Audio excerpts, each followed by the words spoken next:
Okay, Elaine, according to my clock, it's 9:30. Do you agree? You're live, Chairman. In which case we will start. It's 9:30 on February the 11th, 2022, which means that we are of the Resources and Performance Cabinet Panel of Hertfordshire County Council. I shall say immediately to any members of the public watching, you're very, very welcome. But we have some formalities to go through before we get down to the business of the meeting proper. So one or two announcements from me. Attendance at this meeting.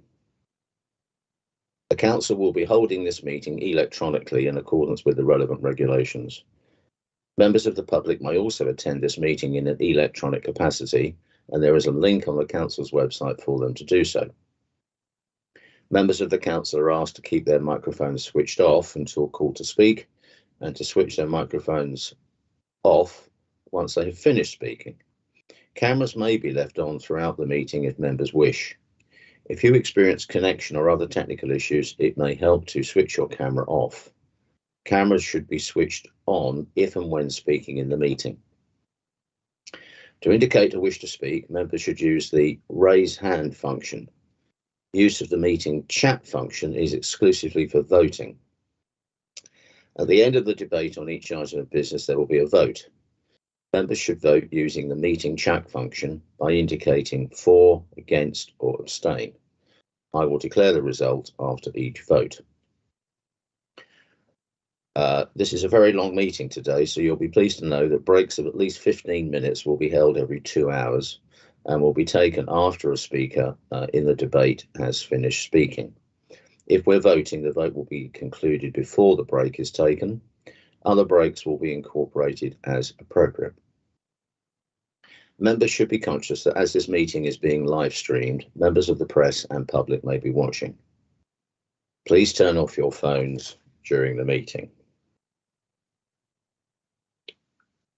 Okay, thank you all very much. So I'm now going to introduce the members of the committee. I'm just taking them in what looks like alphabetical order. So firstly, Marios Artemi. Good morning and thank you, Chair. I'm Marios Artemi. I am the County Councillor for Welwyn Garden City South.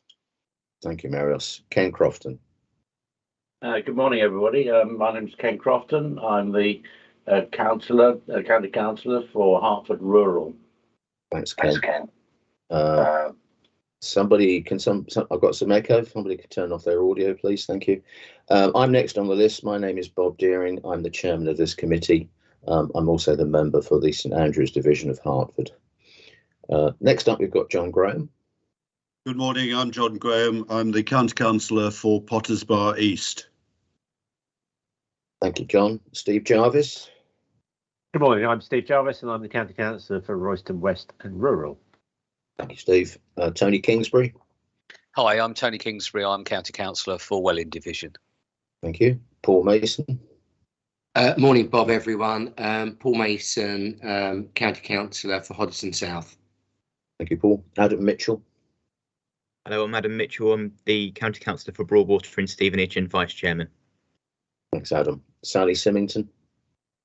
Good morning, Chair. Morning, everyone. I'm Sally Symington. I'm the County Councillor for Tring Division and the Opposition spokesperson for Resources and Performance.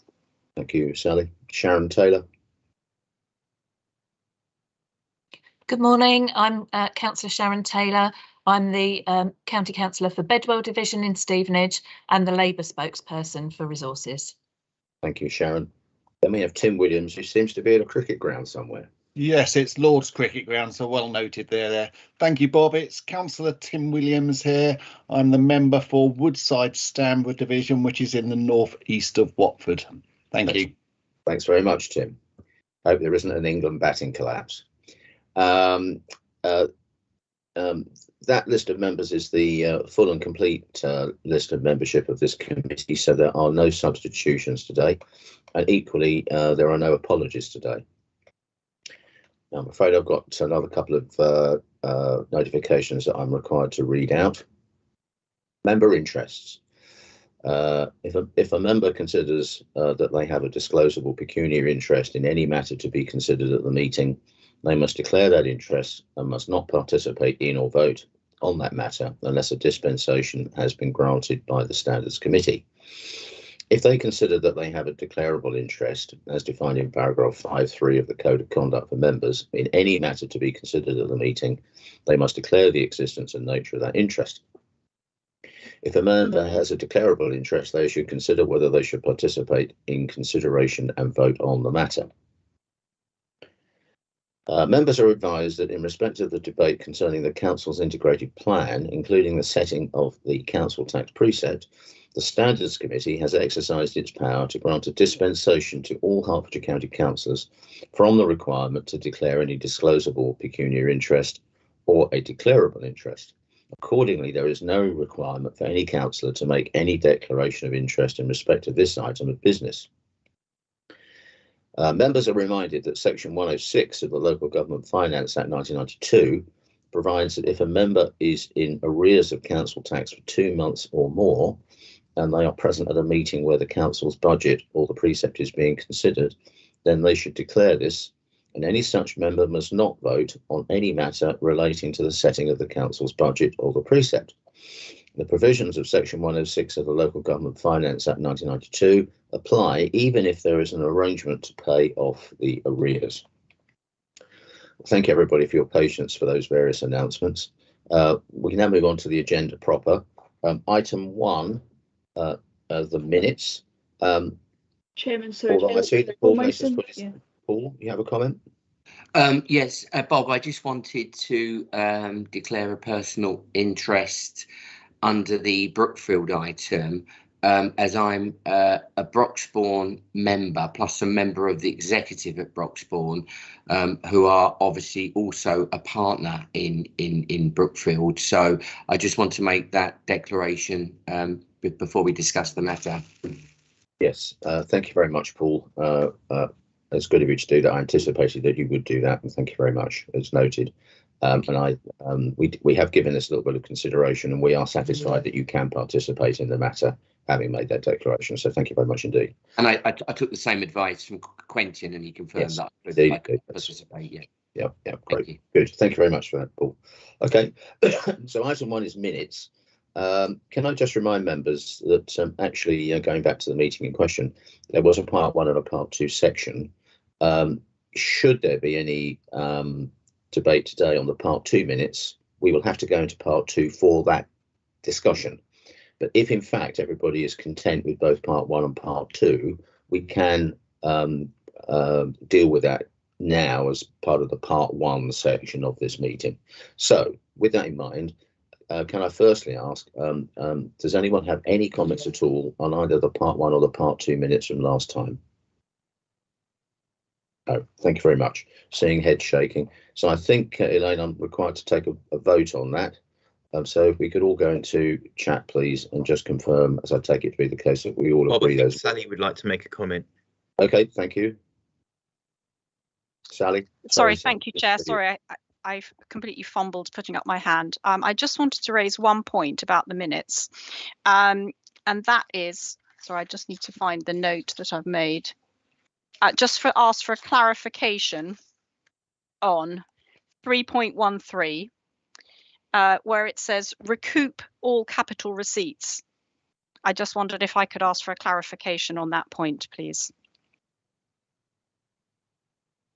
Okay, Sally, do you want that now, or do you want that in a follow-up from an officer? I see that Stephen Pillsworth has put his hand up. Are you able to deal with that now, Stephen? Yes, I can. Good morning, everyone. I'm Stephen Pillsworth, Director of Finance here at the County Council. Reading that again, I think recoup maybe is a slightly confusing term. It suggests almost we have passed money out and are then getting it back, where of course actually in this case we're selling sites and getting the income from them. So apologies sort of for missing that when the draft came round, but I think possibly something like achieve its capital receipts might be a slightly better word for clarity if we're able to do that, and if Sally, that makes sort of sense and deals with your question. Thank you, Stephen. Chair, I'm happy with that. Thank you for that clarification. Thank you very much, Sally, for taking that point, and Stephen for your response. So just allowing for that exchange between Sally and Sharon, I believe we're all agreed on the minutes. If you could just confirm that in chat, please, I'd be grateful.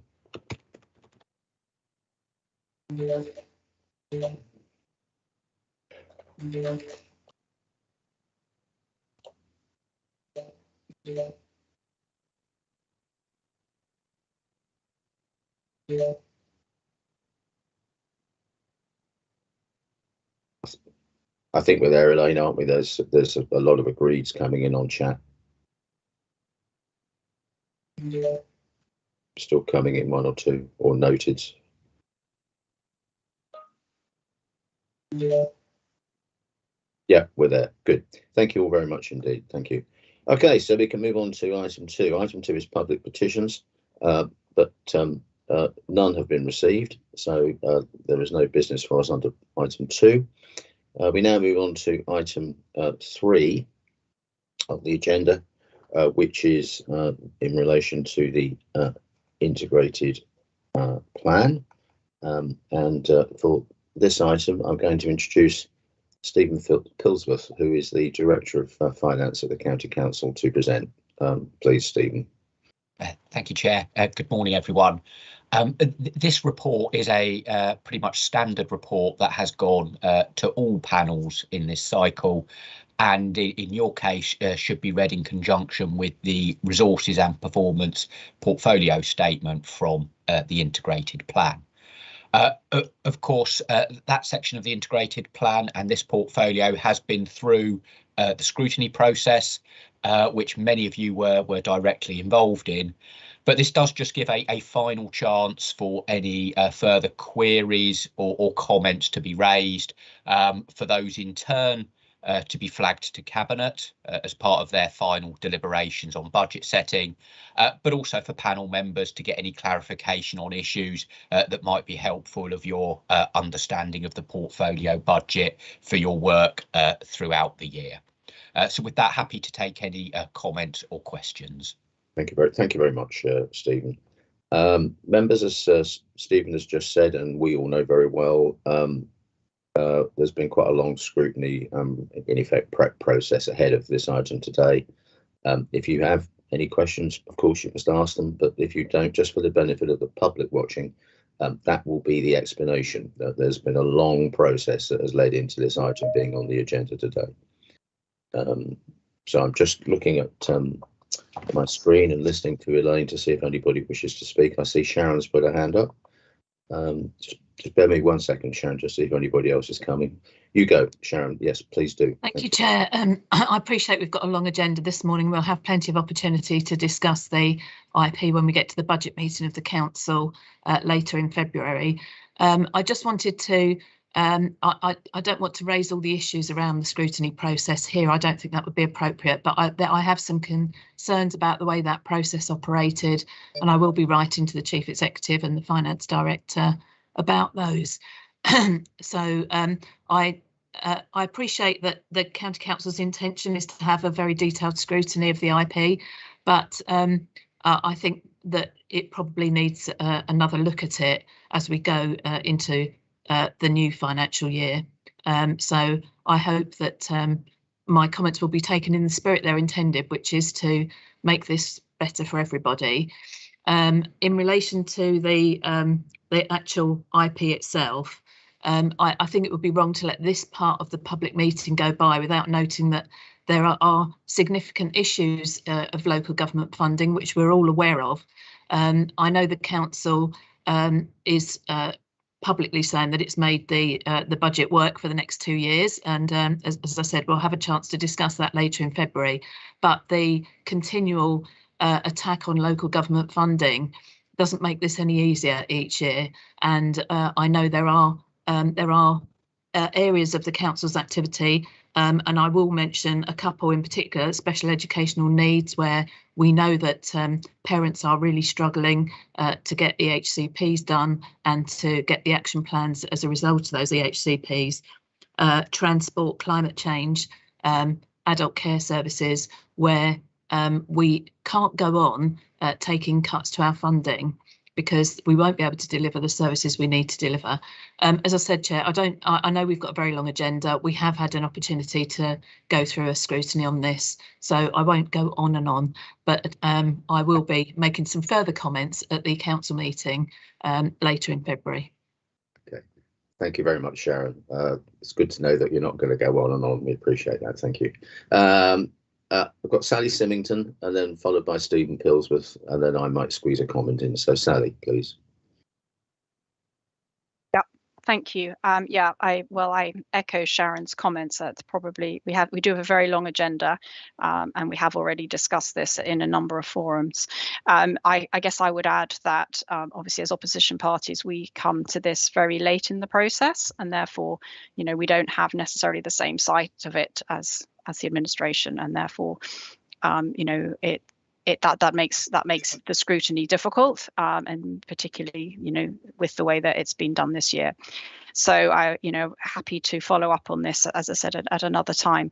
I guess if there were a couple of comments that we'd want to make in addition to the ones about the process, it's that one of the key things for us has been the combination of the sustainability agenda and the growth agenda.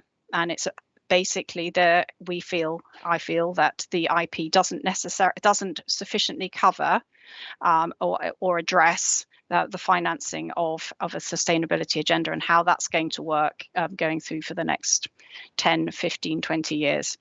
So again, we're very happy to bring this up later on and discuss it at the full council meeting. But just to raise that as one of the issues that really needs to be costed in our opinion, much earlier than is being done currently. So I'm happy to leave it there as well.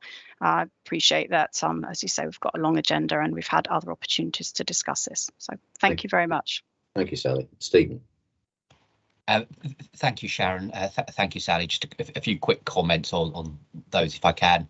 I think firstly, just in terms of scrutiny, I think all feedback on that gratefully received, and I know Natalie Rotherham, the head of scrutiny, has sort of sent out those requests. Obviously, there have been some changes to the process this year, one of which was actually holding the scrutiny in public for the first time, which I thought was a real positive. But any comments, very gratefully received on those. It's always, I know, a challenge, particularly for opposition members around the timing of release. It's always very difficult to get anything out any earlier. I'm sure you'll all be aware we got our financial settlement from government on December the 16th this year, and there's still quite a bit of work to do on the budget to then get that quite substantial pack out that first week in January. But again, if there's any more we can do to help in the early part of January with any briefings for groups or members, just to help you come up to speed in that really quite constrained time, then please do ask. And then again, actually, I would echo sort of the final comments made by both Sharon and Sally around the financial challenges that the council face, and we do spell that out in the IP. Whilst there is a balanced budget for 2 years, which is not a position the council's been in previously, we clearly do flag the challenges beyond that point for all the reasons both Sharon and Sally mentioned. Demands across the piece, be it SEND or adult care. How do we make the necessary investment in sustainability plans when we've got those challenges and the ongoing impact of COVID? So certainly I would agree with those points. Whilst it looks positive short term, there's a lot to do longer term to keep the council financially sustainable. Thank you, Stephen. If I can just squeeze in primarily for the members of the benefit of any members of the public watching. Sharon and Sally's comments are taken absolutely in the spirit intended. There is a very rigorous scrutiny process that's undertaken every year as part of the integrated plan process. and it's intended to be rigorous. It involves, in effect, panels which are cross-party, so there's every opportunity for questions to be asked and hopefully answered. But the objective is that the scrutiny should be effective. So if we can ever look at it and improve it, tweak it, we will be very, very receptive to doing that. And the only other thing I would say is that, of course, it's absolutely right to say that there's pressure everywhere on finance. It was ever thus. But as Stephen Pillsworth has just mentioned, we will this year be presenting an IP, which I believe for the first time in the recollection of certainly anyone on this call today, will present a balanced budget for 2 years. Subject to debate in another place at full council, that's a pretty good place to be. But yes, we will take Sally and Sharon's comments in the spirit intended, and thank you for it. Okay, I think the recommendation is that the panel is in. I'm sorry, just checking. There's no one else wishes to speak. I see no more hands. Okay, so the recommendation is that the panel is. Sharon Taylor's come back. You just sorry. I just wanted to note, Chair, for process purposes, I will be abstaining from the vote because I think there's a lot more to be said about the budget at full council. So I'm going to abstain in the voting process, and I'd like that abstention recorded, please. Thanks, Sharon. I'm sure it will be. Thank you. Okay, final last check on hands.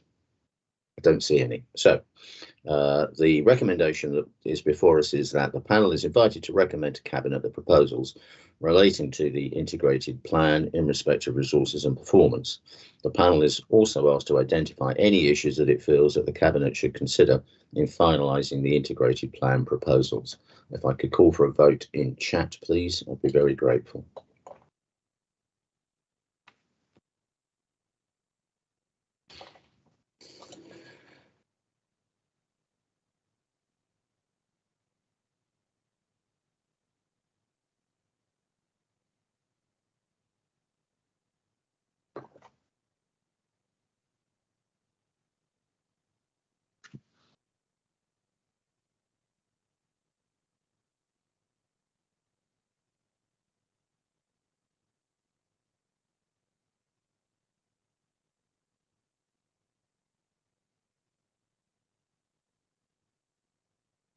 Just waiting on Elaine to give me the outcome of the vote, please. Elaine, when you're ready. Yes, okay, so that's agreed by majority, and the abstentions and the against vote will be noted in the minutes. Thank you all very much. Okay, so we can now move on to the next item on the agenda, which is item 3.2. And this relates to public engagement on the draft integrated plan and the proposed budget for 2022-23. And I believe this will be presented to us by Alex James. Yes, hello, Alex. Hi. There you go, please. Thank you. Thank you, Chairman, and good morning, panel. As mentioned, I'm Alex James, Head of Corporate Policy here at the County Council, and yes, here to present you with the overall the summary of the results of the engagement we've done this year in terms of consulting residents, businesses and community groups on this year's budget / integrated plan.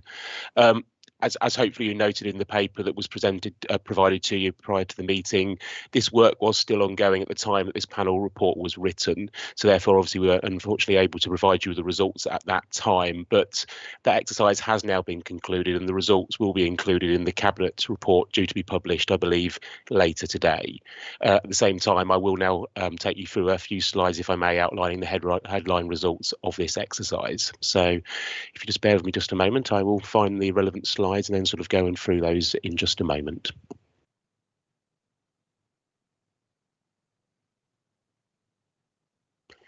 So I'm hoping you can see those slides. Please do kind of shout it if not. But if I don't hear anything, I will carry forward on the basis that you can.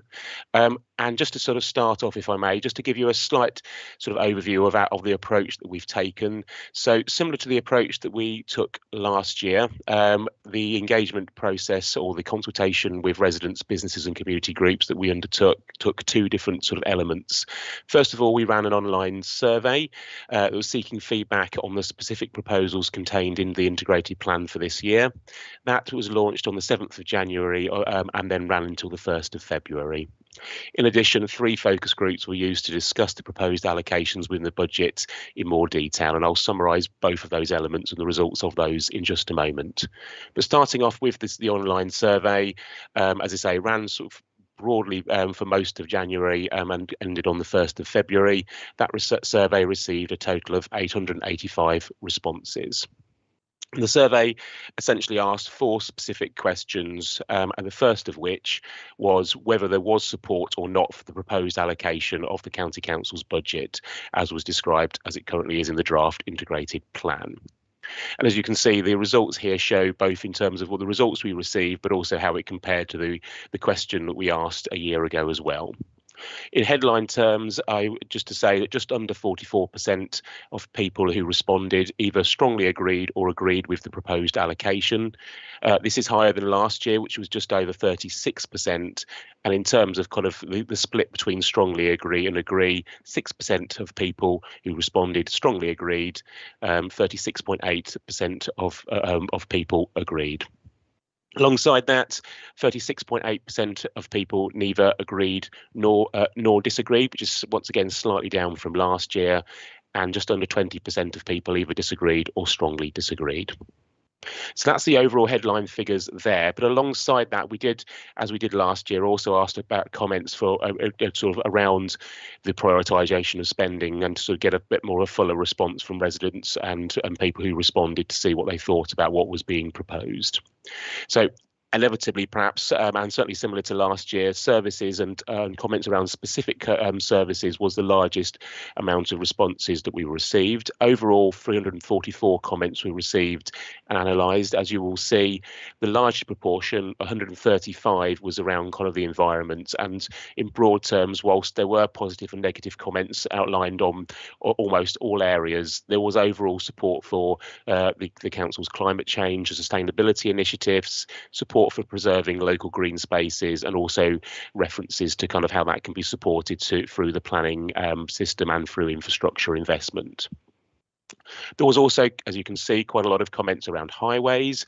A lot of those were references to road condition and road safety. But there was also broad support for investment in active travel, such as cycling, footpaths and public transport, as well as some support for more investment in streetlights. Adult services, overall support for investment into adult social care, specifically the increased pay for care workers, as well as some support for investment in domestic abuse services as well.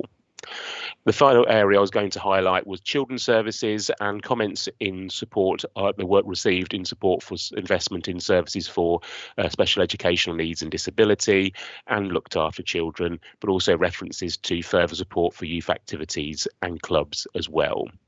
I should also mention that we didn't receive that many comments specifically around kind of council tax and the increase in council tax, both whether that's the general or the social care levy. But I should also note that out of those, I think there was 29 received, 23 of those, so the majority were opposed or commented on opposed to that increase that is being proposed by the draft integrated plan. The third question then asked about budget strategy, how the council could make savings. In particular, it asked people whether they supported or not 4 different approaches to this, whether that's continuing to streamline services, increasing charges for some services, working in partnership with other organisations, or indeed helping people to help themselves. In general terms, more people agreed than disagreed for 3 of the 4 approaches of cost savings. So just 76% agreed with continuing to streamline processes and services, just over 75% agreed with the council working in partnership, and just over 71% agreed with the council helping people to help themselves. But as you will see, that just over 52% did not agree with the council introducing or increasing fees and charges for certain services. And as with the previous set of questions, we all once again asked for comments about this and then more broadly how the council might be more cost effective. You can see here on the slide the breakdown of the comments we received. There was 266 received in total. Just under 20% of those were related to streamlining, so there was support for streamlining services, whilst of course also maintaining service quality wherever possible. Just over 15% related to working in partnership, certainly support for working with partners, including the voluntary sector. There was some mixed comments around whether the council should continue to work with the private sector. Just under 10% were then related to introducing or increasing charges for services.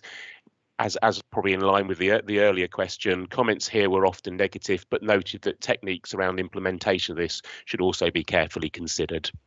And finally, just under 9% of comments then related to people helping themselves, and there's certainly a broad support for early intervention to allow for longer term savings and of course hopefully longer term outcomes, positive outcomes as well.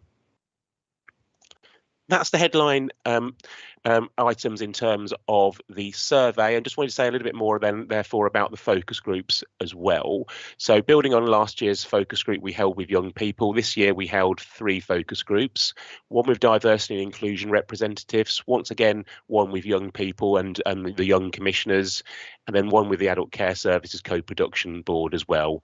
In these, in general terms, after discussing the budget in more general terms, groups were asked which services were important to them and to gather their thoughts on the proposed cost-saving measures that I've outlined earlier. So just want to spend a couple of minutes, if I may, on the common themes that are coming out of those focus groups. As you'll see here, adult care services, quite a lot of conversation about that, as you can perhaps imagine. Certainly both the D&I, the Diversity and Inclusion, and the Co-Production Board groups were both very keen to emphasise that how important it was that the investment in social care, certainly in terms of care workers' pay, was received by those care workers and not being sort of absorbed elsewhere. But the groups also referenced the importance of building service user independence, once again sort of helping people help themselves. Clearly the kind of some of the issues around staff retention in these areas as well, but also the importance for supporting adults and young people struggling with mental health. In terms of children's services, both the diversity and inclusion groups and the young people group referenced the importance of youth activities outside of school, and there certainly were references particularly for LGBTQ individuals as well. Around the environment and infrastructure, both the diversity and inclusion and the young people groups supported funding towards recycling facilities and indeed increasing public knowledge around that. Road condition was also referenced at times. Public health, there was support for the council enabling residents to have a healthy lifestyle, once again sort of looking at that sort of early intervention side. But in terms of other areas, there was also a broad kind of support for further signposting to services, including those run by partners. And the final slide, if I may, I think kind of the focus groups kind of reinforced what we saw in the survey, where there was a broad support for the proposed cost-saving measures across the groups, except once again for some reservations around increasing charges for services, whether that's in regards to youth services, but also concern that if about possibly introducing or increasing charges to services for vulnerable users, and certainly kind of how that may well disadvantage some users, whether that's people with learning disabilities or others which are already suffering financial hardship over the last couple of years. At the same time, some reservations expressed around further cuts to pertinent services. Certainly, young people, I think, kind of we're keen to sort of stress the importance, as I said, around ensuring that there are youth services and youth activities available to young people where possible, but also a discussion around how early intervention can help deliver long-term savings in all services, particularly social care. I'll leave it there if I may, but as ever, very happy to take any comments and questions on that the panel may have. Thank you very much, Alex. Thank you. I'm looking for hands. I've got 2 so far. First is Sharon and the second is Sally. In that order, please. Thank you very much, Chair. If I could start, obviously very much welcome any public consultation on budget processes, but I've got a couple of questions about it. You'll be aware, Chairman, that for members the IP is a mega 445-page document that we are presented with. And I did ask yesterday, presumably that's not what goes out to the public when they're being consulted. And I was told that a summary version of what's in the IP was sent to the public as they were consulted. And I haven't seen that. I don't know whether it was circulated, but I haven't seen it. So I wondered if it's possible to have that summary, which would be helpful. I know that it's difficult to time the consultation because of the very late arrival of the final set of the settlements from government, but for this not to be done till January, what we would normally see both at county and in our districts on a consultation is a summary of the points that people have made, together with a summary of how those points have been taken into account in the finalising of the document. We don't have that. And I think that's a shame because Alex has already flagged up. I'll just give one particular example. Both the Young People Focus Group and the Diversity and Inclusion Focus Group flagged up services for young people, particularly LGBTQ young people, but also issues around young persons' mental health. And, you know, that we don't have anything to tell us how that's been taken into account or how it will be going forward. So I think it's really important that we show those people who have taken the trouble to respond to a consultation what's going to be done as a result of the comments they've made, if the comments are statistically significant and show us a view that is shared by a number of people. So I just wondered how that is dealt with through the IP process. I understand that there was a small response, as you said, Alex, on council tax, but the question around council tax wasn't posed specifically in the questionnaire. So is that the reason we didn't get a higher response on council tax? I think those are my questions, Chair. Thank you very much for allowing me to comment.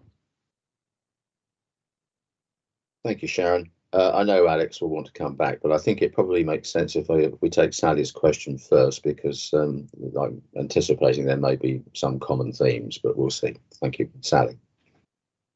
Well, yeah, thank you, Chair. Yeah, no, I welcome the report. Thank you very much, Alex, for presenting that. It's extremely interesting. And I also would be very interested to know how it feeds through into the process. I guess my gut feeling is that it won't feed through until next year, which is a great shame given how important these themes are, but I'll wait to hear maybe something more positive than that. I have a couple of questions, and it's to do with the sample that we've got. So in terms of the people that answered the questionnaire, presumably you have the data because you asked the question, where do you live? So I wondered, you know, if we can see that, but also I guess more importantly the question as to who actually responded. So what percentage are just residents, what percentage are councillors? You've listed employees, business owners, charities. It would just be useful to have a breakdown because that would help us understand you know, where some of that data is coming from and whether it's skewed in any way or representative of the whole community. Again, I'll just return back to the focus group. Absolutely delighted that you've done them. And the emphasis on youth services and early intervention is really, really important. And, you know, I really hope to see that carried forward. The only words you haven't mentioned, which are unbelievably important at the moment, are the cost of living crisis.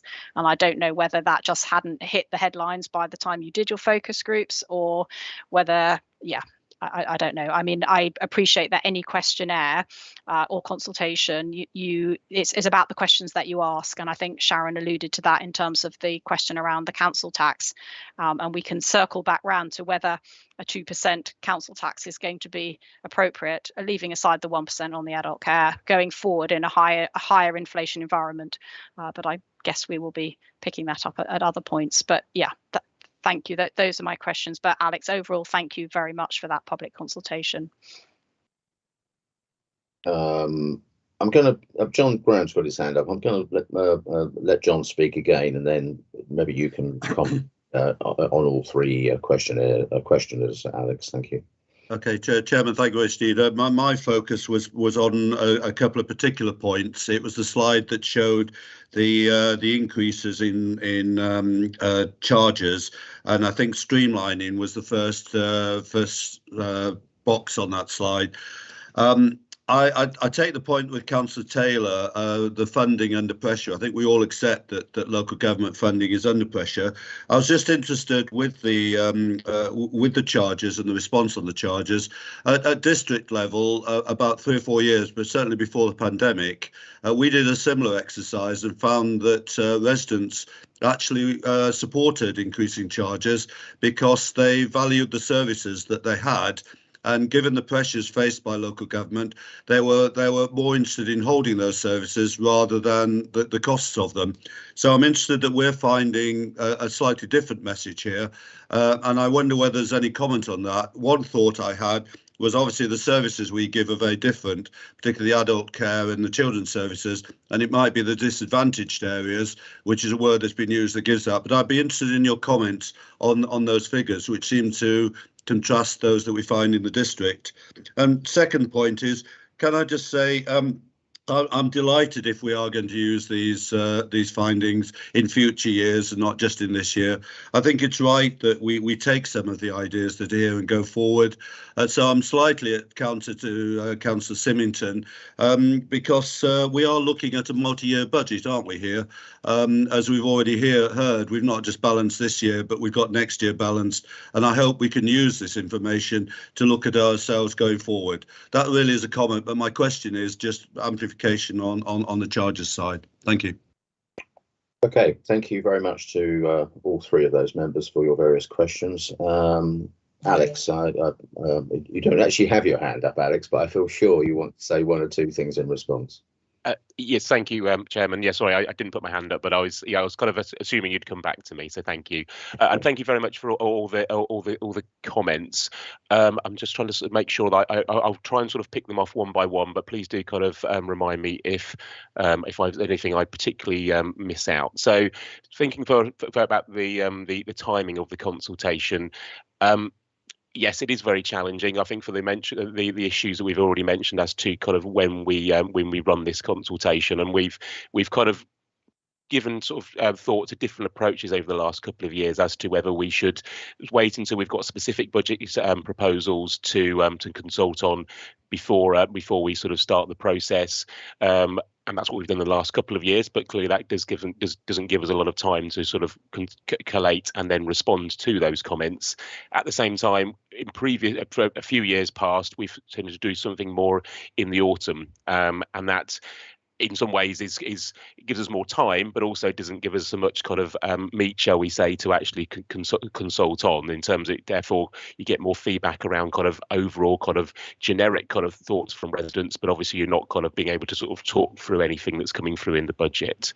We do every year kind of reflect on the best approach for that, and I think where we're getting to is probably we need to try and make sure that we kind of incorporate something which is a mixed approach to that. So perhaps we do some form of engagement in the autumn, but then possibly continue to do something around this time as well, recognising the pros and cons of both. But I think it is one of those areas where it is quite difficult and challenging to know exactly what the right thing is, just for the kind of the timings and the issues that we've already outlined. In terms of how it feeds through, recognising those constraints, I do appreciate that there is therefore kind of a bit of a challenge there. What we do like to sort of hope is that by presenting this to yourself and to members more generally prior to the county council discussions, that it will hopefully kind of feed through into the debate there. But given, I think, to be fair, the overall kind of content and nature of the feedback we get, it isn't just about ultimately around the budget, is it? It's often around just more broadly kind of residents' feedback around comments on services more generally, and therefore we do feel that and like to think that it is more of a iterative process. So whilst hopefully it will be taken into account as part of discussions later this month, it will also be taken into account as obviously the thoughts and the sort of starts to move to how sort of pulling together the budget for the next year as well. So that's kind of where we are with this. But as I say, we are continuing to review how we take forward our approach and whether we can improve it year on year. As has been mentioned, we haven't asked a council task question this year, and certainly that is something we had quite a lot of discussion about. And going back to kind of in the end feeling that, well, actually there wasn't really a choice there for the council, and that can be something that perhaps inevitably will be discussed in further discussions. But therefore, whether it's right to ask a question where actually we can't necessarily don't consult on something when you already know that you've got to go down a particular route. Now, I'm sure there can be of a discussion on that, but that's the overall thinking about why we took that particular approach. As I say, often kind of the response we get is very much kind of fueled by the questions we ask. There were some allusions to costs of living, so I wouldn't deny that. Certainly in terms of kind of, I think some of the issues around increasing charges as well, that was part of the response reason that we had the response that we had. But clearly there wasn't specific questions asked about that, and therefore that's maybe why we didn't get more of a response to that as well. In terms of Councillor Symington's question about the breakdown of respondents, that will be included in the Cabinet report, but I'm very happy to kind of give you a little bit of a breakdown now. We did ask about postcode. I've got to be honest, only about half of the people that filled out the response actually filled that part in. So we do have the information on where we are with that, but actually it's only about half the people that responded. So it's only so useful, shall we say. But I think it's fair to say that when you look at the graphs, it's probably, there are some areas that probably responded more, and I'm not quite sure why the reasons for that are. We do seem to have a slightly sort of larger response from places like East Hertfordshire, St Albans and Welwyn Hatford and North Hertfordshire. But as I say, given we're only comparing half of the kind of the respondents, there's only so far we can draw a conclusion from that. And likewise, we did also ask kind of how people, well, who the people responding are, and therefore kind of what context they're responding in. Once again, it wasn't a requirement to answer this question, so I think just under 18% didn't answer that question. But I should also say that those that did, 64% classified themselves as a Hertfordshire resident, about 13% as an employee of Hertfordshire County Council, and therefore we also presume a Hertfordshire resident, or clearly someone who works in Hertfordshire.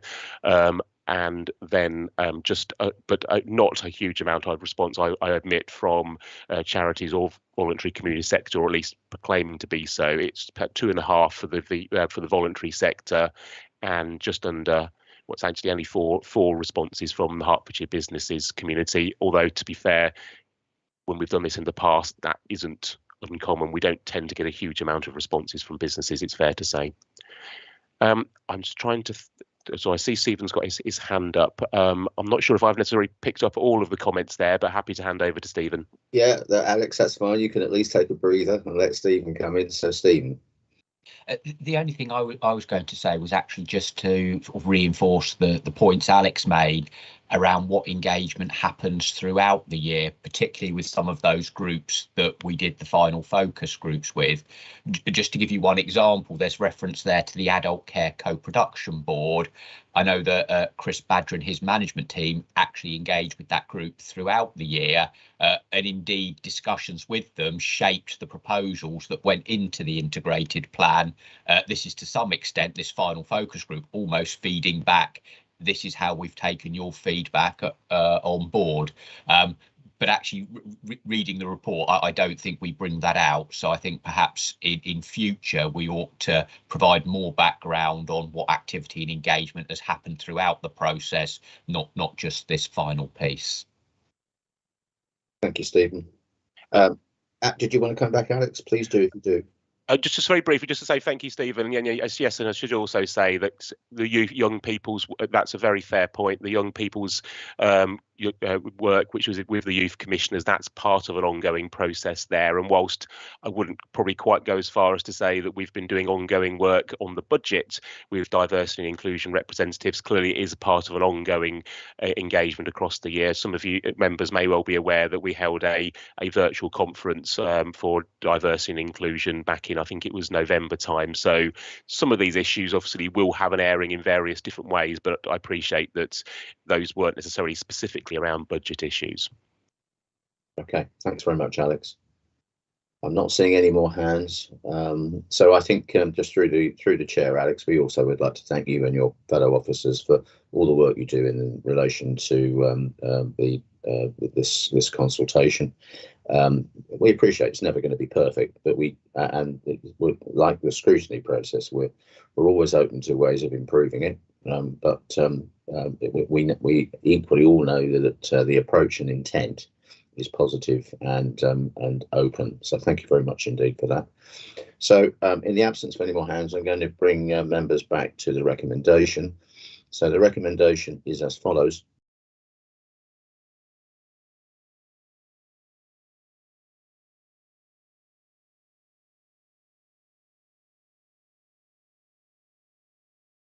Take this into consideration when considering the integrated plan and budget for 2022-23 and beyond. All those in favour or note, prepared to note, could say so in chat. I'd be very grateful, please.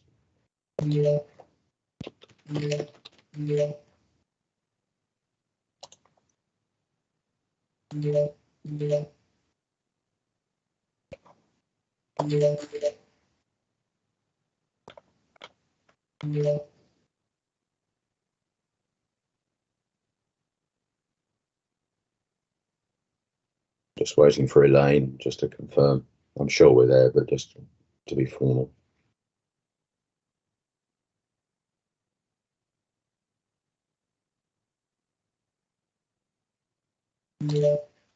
Yep, we've noted the report. Thank you very much, everybody. And I think Alex has already gone, but thank you again, Alex. I know you're with us. Thank you, Alex. Thank you. Okay, we now move on to item 3.3. Which is in relation to Service Cabinet Panel's comments on the integrated plan proposals. There is a late report for this, which I hope everybody has cited. That's simply a result of the timeline of the process. And this is going to be presented by Scott Crudgington and Stephen Pillsworth.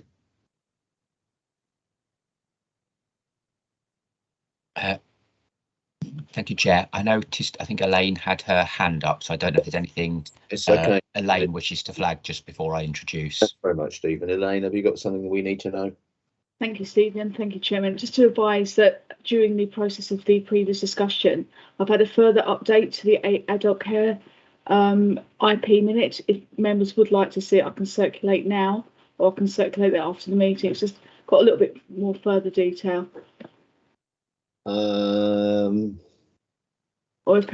Yeah, okay, that's fine. I'm just thinking, Elaine, if we were to see it now, what would that amount to? You'd screen share it? Oh, so, I could just forward it on by email. Whatever's easier for members. Well, okay. I mean, it's very nice of you to say that, and we understand why it's coming late. There's no criticism there at all. No. I don't think anybody wants to be reading and thinking and speaking on the hoof. So clearly, I think, if I may say, Elaine, I think you should circulate it. Yeah. Okay. And if I could just say to members, if you don't wish to read and speak and think on the hoof on this item that Elaine is now circulating, that will be understood, and I'm sure there'll be some opportunity for a comment separately if that's what you wish to do. Just to be clear, it's only about the adult care panel, because that only took place yesterday, so the final results have only come through this morning. So I'll circulate that now, Chairman. Thank you. Yeah, quite. We understand why it's coming late. Thank you very much. Okay, so allowing for that, let's get back to the item, and this is going to be presented by Scott Crudgington and/or Stephen Pillsworth. I'll pick that up if I can, Chair. Thank you. For the earlier item, when we discussed the resources and performance elements of the integrated plan, I did mention that similar discussions had happened across each and every panel within the last week, within the February round. The report circulated to you includes the notes of all of those meetings in case there were any further items, comments, questions you wish to raise on those discussions before that feedback goes into panel. I am conscious that in that earlier item we actually did touch upon some broader issues in other portfolios, so we may have covered everything earlier in the discussion, but if there is anything else, of course happy to take comments or questions on that panel process. Yeah, I'm looking at hands. The only hand it's showing is Elaine, and I'm guessing that's a legacy hand. Otherwise, I have Sharon's just put her hand up. Okay, Sharon. Yeah, thank you very much. Thank you. I haven't had the late report, Chair, so I've only got what was sent out with the original pack. So my apologies if my comments have, I doubt if they will be, but are changed by that. I sat through three of the panels, three of the IP scrutiny panels. The growth in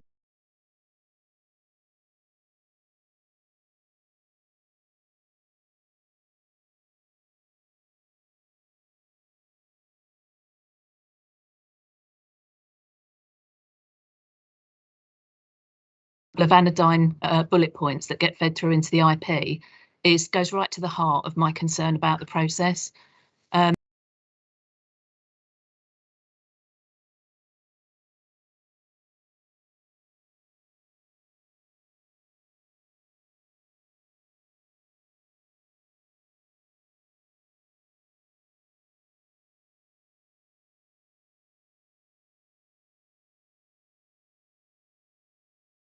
But if it's boiled down to just a couple of bullet points, and I know they get sent out to us and we can comment on them, but I don't feel that that's always an incredibly valuable process, because we've already done the hours of discussion.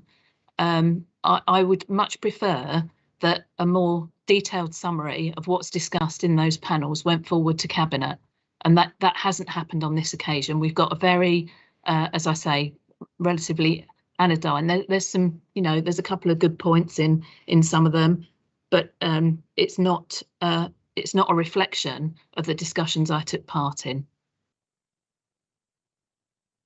Thank you, Sharon. Comments noted.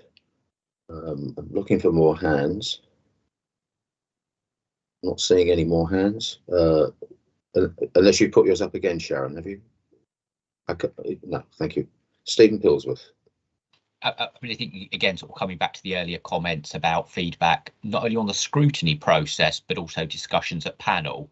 Because you say that there are two elements there, and sometimes there can be a danger they overlap and duplicate.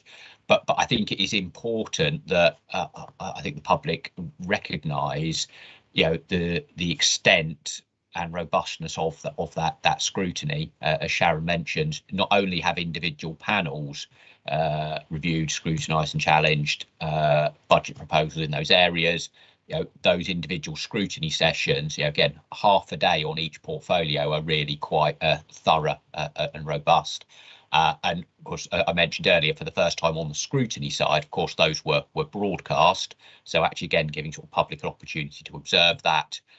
But yeah, distilling it down to a few key recommendations might, if anyone was just reading those, not bring across the full extent of what happens in this period as part of budget setting.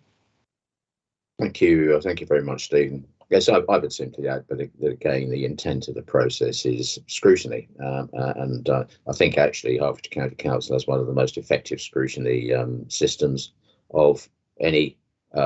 Sharon is shaking her head, but I'll respectfully disagree with you there, Sharon. I think we have a very effective scrutiny system, and as Stephen has said, this year it was more visible to the public, which is a very good thing. But nevertheless, Sharon, the idea is that the system is as good as it can be, so your comments will be noted. I suspect Natalie Rotherham is on this call somewhere and will have noted what you've said. So, in the absence of any other hands, I'm going to bring the panel back to the recommendation that we need to look at. So the recommendation is as follows. This is item 3.3. Members are invited to recommend to Cabinet that it notes the comments from the Cabinet panels. If I could ask you to agree or note that in chat, I'd be very grateful.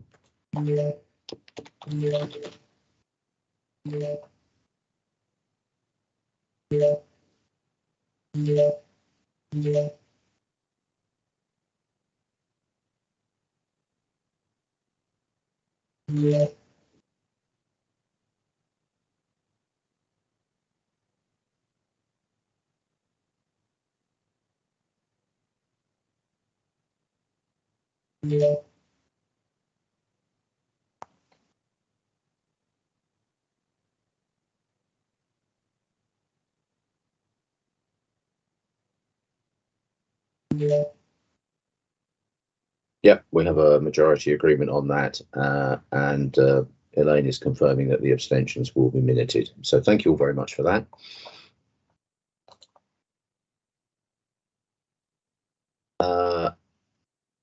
Chairman, I believe David Andrews. Yes, indeed. I see that David Andrews has put a hand up. You wish to speak, David?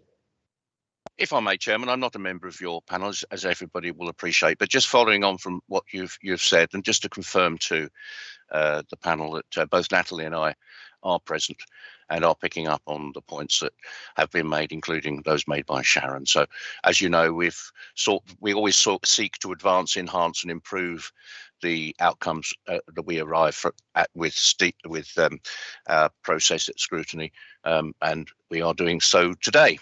Thank you. Thank you very much, David.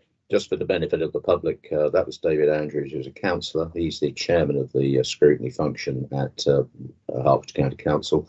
And the references to Natalie Rotherham are because Natalie is the senior officer who manages the scrutiny function. Thank you very much. Okay, so I think we're now on item 3.4. And this is recommendations from the integrated plan scrutiny, and this is going to be presented by Scott Crutchington and or Natalie Rotherham. I believe that Natalie's going to be introducing, Chair. Thank you very much, Scott. Thank you.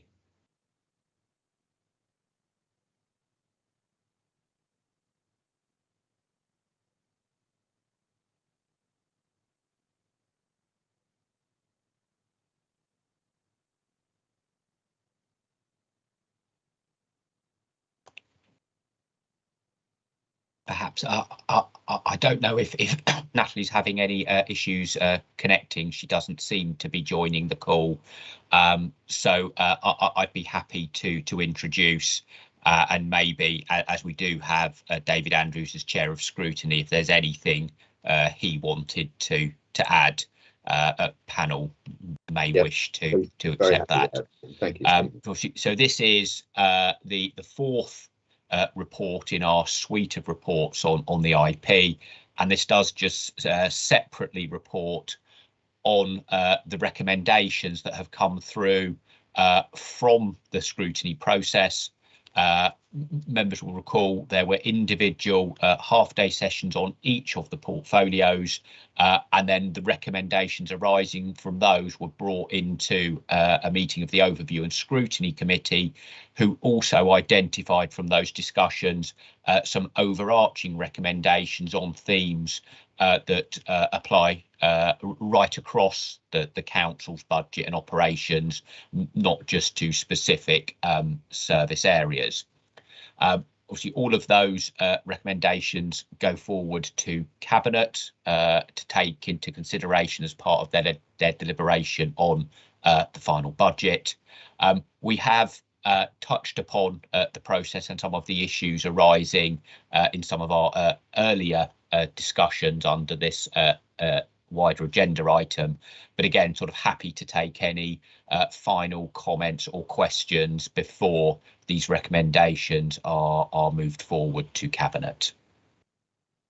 Thank you very much, Stephen. I should just say that if Natalie is out there trying to get in, if she can kind of hear us, but we can't hear or see her, if you do make it in, not Natalie, just say hello, because we're very happy to hear what you've got to say. Hello, Bob. Is that you, Natalie? Are you there? It is indeed, Bob. Excellent. Okay, so did you hear what Stephen Pillsworth said to us? Yes.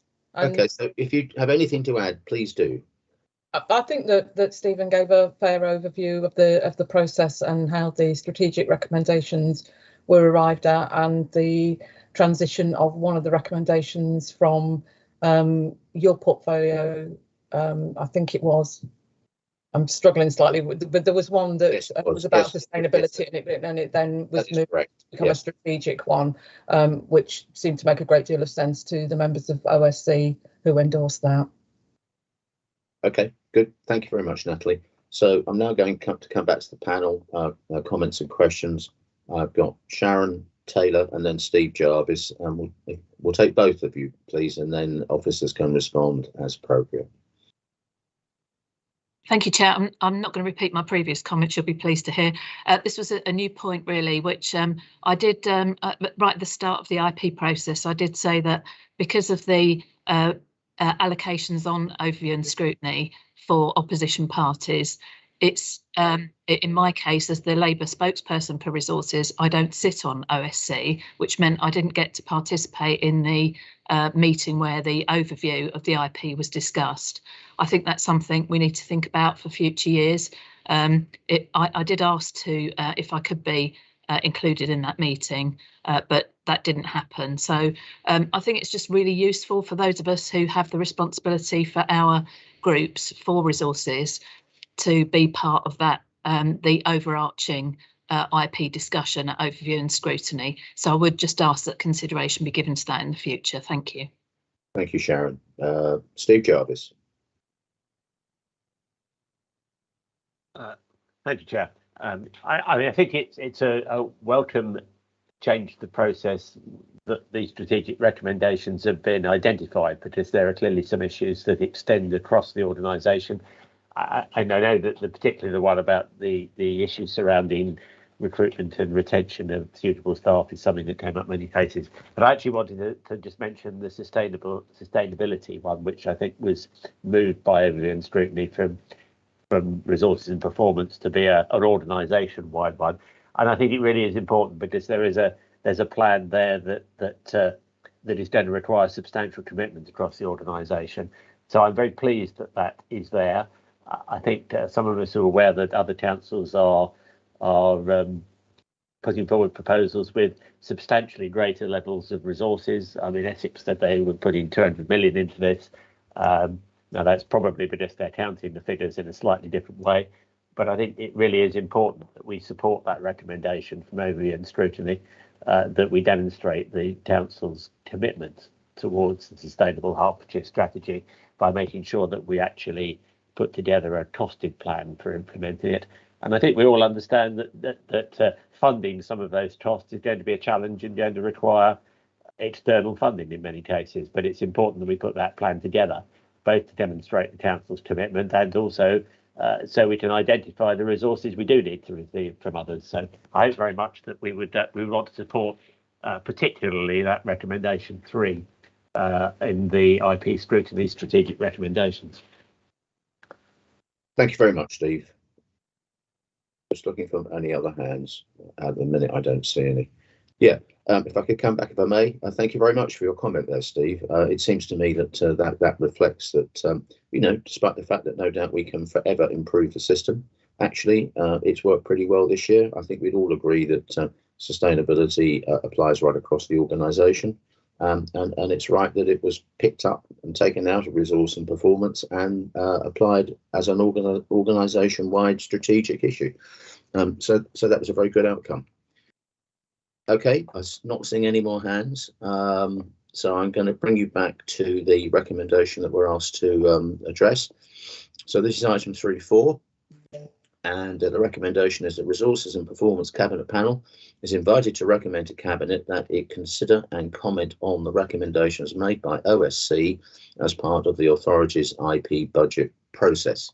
If I could ask you all to agree or note that as per the recommendation, I'd be grateful.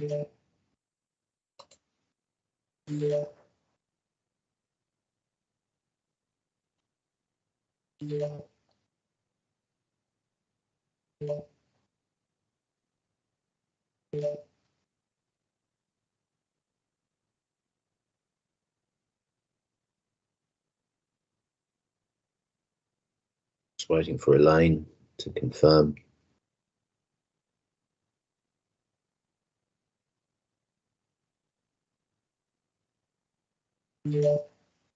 Yep, majority agreed, abstention will be minuted. Thank you very much, everyone. So we've now worked our way through item 3, and we're now on to item 4, which is... Chairman, I believe Sally wants to speak. Sally, thank you. Sally? Yeah. Thanks, Chairman. I just wanted, as a reflection on, and I know there's been quite a lot of talk about the process, but just generally, can I just say, as of this morning's the sequence of the agenda, for me, it would have been a lot easier, or it would have been better if we had done the 3 we've just done and then considered the IP instead of doing that first and then taking the other 3. I think it would have reflected a more rounded process if we had drawn those back into what we were agreeing at the outset. Sure. Okay. Just a reflection, and I know we've had lots of comments, and we're going to review the process, but that's my reflection on this morning. That's okay. I'm sure relevant officers on the call will take note. Thanks, Sally. All right. Okay. So item 4, a different type of item. This is Hll Update Report. This is going to be presented by Scott Crudgington, with Steve Faber maybe, but you take the lead, Scott, please. Yeah, thank you, Chair, and morning, members. I'm Scott Crudgington. I'm the Executive Director for Resources at the Council. And if I can introduce also Steve Faber, who's on the call. I just seen him come into the video, who's the Managing Director for Hearts Living Limited. We'll be using the abbreviation of HLL through this report.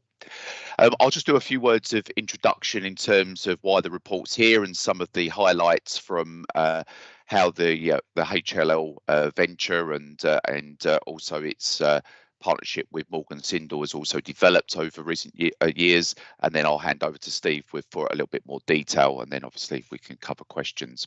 So this was a report actually requested by this panel a little while ago, I think before Christmas, as a way of just trying to understand particularly a number of our council's trading entities, how they're performing, and are they achieving the sort of aims that we outlined for them.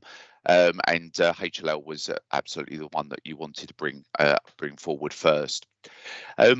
The area of our activities are really around 3 areas within Hearts Living.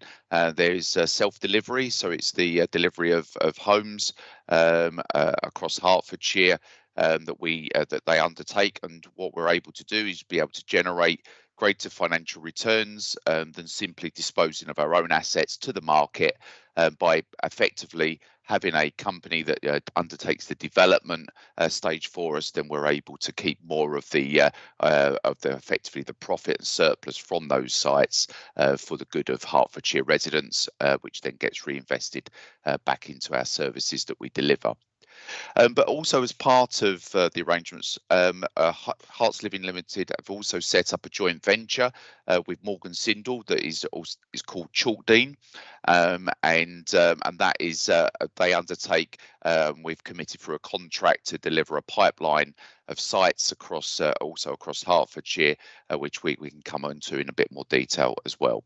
And then finally, an area that we just got started on, but unfortunately changes at a government level meant that we haven't really been able to pursue is in the area of commercial investment.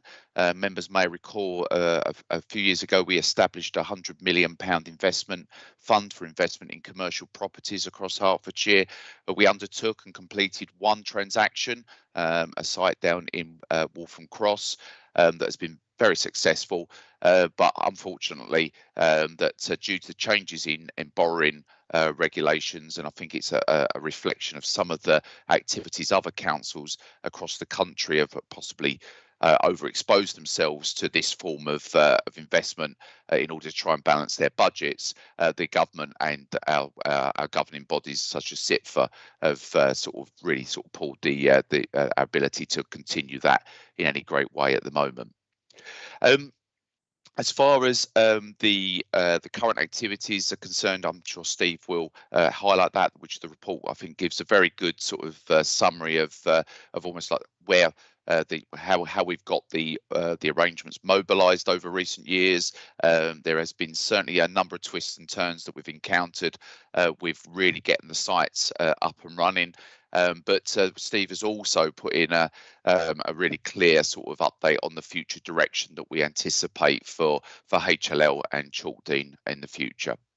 Just one final thing for me to mention is the strategic review that we mentioned within the report.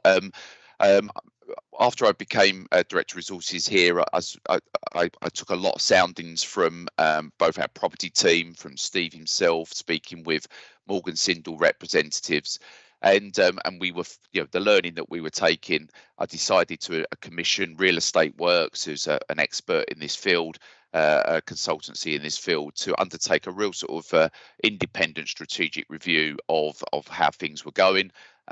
Looking at the issues relating to our original pipeline and the of sites that are coming through for both HLL and also Chalkdean. They've highlighted a number of sort of recommendations relating to sort of issues of valuations, how we whether Chalkdean is right sized for the size and pace of sites that we're currently undertaking, etc. So they're all covered within the report as well. But just before I finish, as far as I'm concerned, now that I'm really confident in where we've now got the arrangements to, we're at a point where sites are being transferred, houses are being built and sold, and money is now being made. So I'll hand over to Steve. Thank you. Thanks ever so much, Scott. Morning, everyone. Thanks for allowing me to speak today. I'm a slight interloper coming from Hearts Living, but I shall do my best. With the report, my sort of overriding aim was to make it as accessible and objective as possible. So hopefully, and don't worry, I'm not going to run through page by page, but hopefully what we've got here is a factual summary of the past and the present. And then where we're looking to the future, I've tried to make it as objective as possible by keeping the references to our independent review, which our shareholder yourselves commissioned. We've kind of split the chronology, which I thought would be a kind of helpful way of placing where we are now, into 4 different areas: the initiation phase with Hearts Living, the testing phase, and then really critically how Hearts Living has evolved, and then finally where we are with review. I think broadly speaking, my takeaways from this report, there are kind of 3 outcomes which you can see, and I'd sort of invite questions with Steve and Scott as to the specific questions, but the 3 outcomes are financial, pace and impact, and kind of taking them in that order. On the financial sides, we can demonstrate now that we are making profit from our activity, and that HCC is making profit from the loans it provides to Hearts Living, and indeed that all of those loans have been serviced. I think there's been some difficulties in other trading companies, not within the Hertfordshire sphere, but across the UK, which we are thankfully not exhibiting. So we're meeting all our obligations. In terms of pace, there's a whole section, I think it's section 9, called Partnership with Purpose. And what we've kind of done in that is we've run through on our self-delivery sites where we've worked with colleagues within HCC's property and finance teams to actually deal with any sort of wrinkles or creases with title, with planning, with vacant possession and the like. And you know what, that's going really, really well. That's bringing sites to the market more quickly. And then sort of the final of those 3 legs is the impact and the ability for Hearts Living to not just provide financial returns to the council, and not just provide a quickening of pace, but also to provide a positive impact when it comes to sustainability. And that's in the more sort of readily and easily understood. What are we building? Is it green? But also for other functions of the council. So currently we're building some units, some apartments for adult care. We're working with the library service to renew some new libraries, which we're funding through development profits. So we've got kind of more legs to our stool than would normally be the case for a residential developer. I'd sort of say finally, and I'll answer any questions, the kind of critical pivot point for us was towards the end of 2019 when a lot of things happened. Chalkdean bought its first site. we bought our commercial investment in Waltham Cross, and we started looking at self-delivery. And it was at that point that Hearts Living kind of stopped relying on yourselves to provide finance to it, to keep it going, and we became financially self-sufficient. And so what I mean by that is the only money that we've borrowed subsequent is to fund investment where we've purchased sites, so to fund development, which has subsequently been repaid where we've exited sites. But all of our central overheads and indeed our early investment into projects before we borrow from the council is just funded by our ongoing business, and that's the surplus that we produce from our investment at Waltham Cross and the profits that we make from selling homes. We anticipate our first dividends will come back from Chalkdean at the end of this calendar year. It did make a financial profit, an accounting profit last year. So hopefully that gives a nice picture of where we are, and then I think Steve, Scott and I are ready for any questions. Thank you, Steve Faber, and thank you, Scott. Just letting the hands come up. Sharon Taylor, Sally Semmington and Steve Jarvis. Will take you in that order, please. Thank you very much, Chair, and thank you to officers for the report. We did speak about this a couple of times at this panel before, and I'm very pleased to see it coming forward. And actually, I think it's a better way of doing business to have this report in a public meeting than it was having it in what was called the member advisory group before. When the member advisory groups went, we didn't have any way of looking at what this function was doing in the council. So I think it's good that this is now coming to a public meeting, and I'm grateful for the report, which is very straightforward, I think. So thank you for that. And a number of us had the opportunity to go and visit one of the Chalkdean sites, which is in my county council division. It's actually in the Pin Green part of my division. You were there yourself, Chair, and others of us were. And it's good to see those homes being built, particularly the development there for adults with complex needs, which I think is a great step. So that's a really positive thing, I think, coming out of the work that the County Council has done on this. I've got a number of questions, if that's all right. First of all, I did want to make the comments. Scott referred to the issue around commercial investments. I can't understand the government's stance on this. There were a couple of outliers who did go absolutely bananas and put in, hundreds of millions into investments. Most councils haven't done that. Most councils have made prudent investments based on what they can afford to pay back on borrowing, and that has helped the council's overall finances. Now, the government can't have it both ways. Either they fund us in total and let us get on with the job with government funding, or they leave us to be independent and raise the funding ourselves. And if they cut off all avenues of being able to initiate funding, then that will fall back on the government to provide the funding for us. So, I think they need a bit of a rethink on that. But I doubt if they're listening to me on that subject. But I do think we can raise money on these commercial investments. We've proved it at the county council. Many of our districts have done it, and as long as there's prudent regulation of it, I don't see what the problem is. My questions, I've got two really. One is the programme was always intended to be self-sustaining, so with some pump priming funding, and then the programme would sustain itself with the profits made being invested for future developments. And I just wanted to ask where we are against that business plan.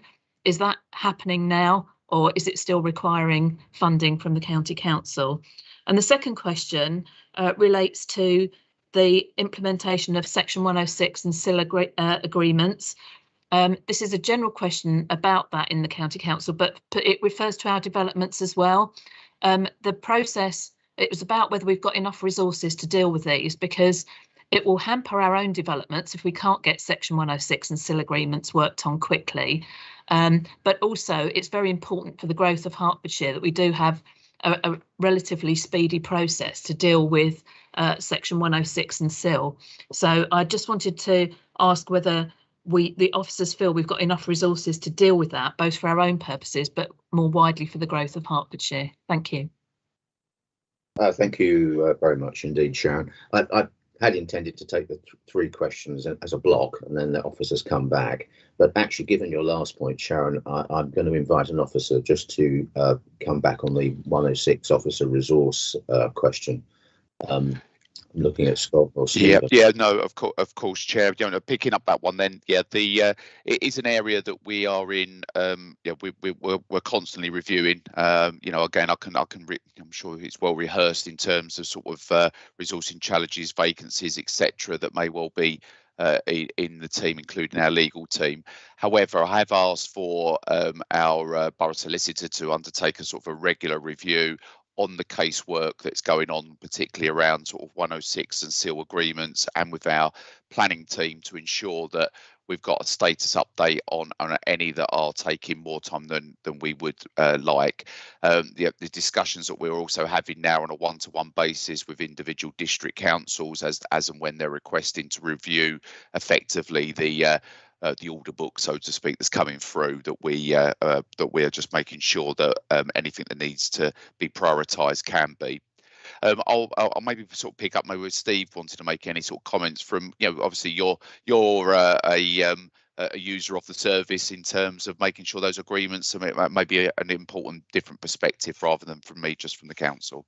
Yeah, I mean, thank you. I would say our challenge dealing with all of the sort of statutory codependence isn't so much in agreeing the section 106, although clearly the seal is something which is and the seal is something that has been changed recently and is still going through change, I believe. Our biggest challenge is in relation to flood authority and highways, and this isn't a criticism of individuals at all, it's just a comment upon resource, where we, you know, in common with many developers, are unable to start on site as soon as we might, as we get in matters progressed through those areas. And you know, you could also make the same comment of statutory suppliers such as energy companies and et cetera, but we're seeing some real pinch points at the moment on highways and flood, which is slowing things down in terms of our ability to deliver houses quickly. Thank you, Steve. I'm sure that Scott's aware of that, but we'll certainly take those comments on board following today. Okay, I've got Sally Semmington and Steve Jarvis in that order, please.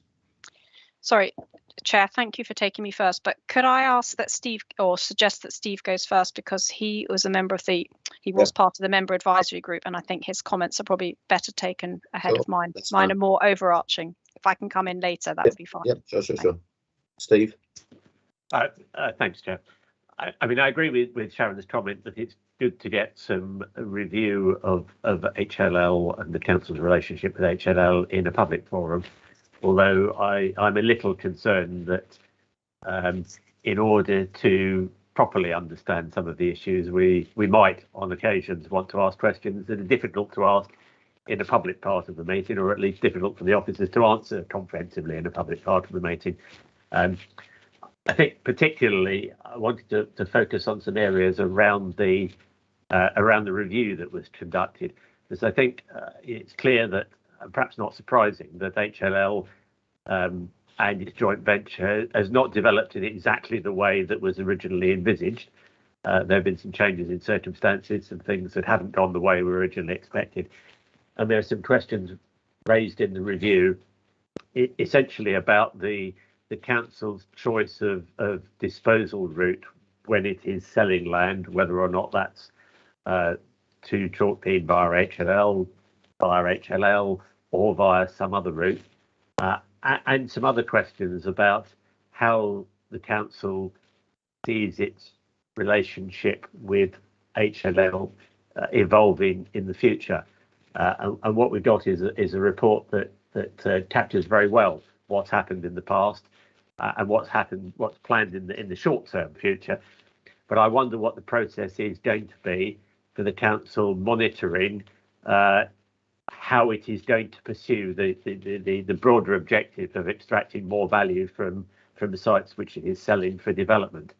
And I'm not quite clear how it's intended that will happen. some of that is clearly directly related to HLL, and some of it may go beyond that, because as we've discussed, HLL is not the only mechanism that the council is using for development opportunities. You know, for example, the Baldock site, there's a development partner involved, and it's been done separately. So what's the process of reviewing all that? Because it clearly has a substantial input on the council's financial position. Thank you, Steve. I think I'll go straight to Scott, if that's okay with you, Scott, for a response there. Of course, no, it's a really important point, Councillor Jarvis, that we're considering. That really at the moment we're sort of looking at the almost like different types of schemes, like something like Baldock with the size of that. You know, I'm sure Steve would love to scale up his company to be able to deliver all of that. But you know, we have to. But we are really looking to sort of go to the market when we're looking for these big sort of development schemes and such as like with Councillor Mason down in Broxbourne.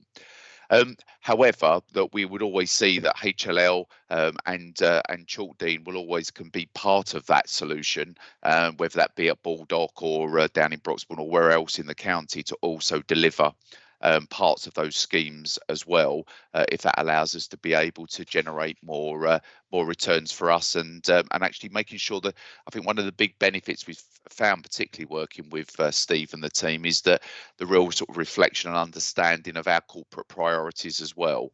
You know, that with obviously the really strong push on the green agenda. I know Steve and his board have been having a lot of discussions around, you know, how they're now going to adapt to making sure they can deliver against that agenda at best value.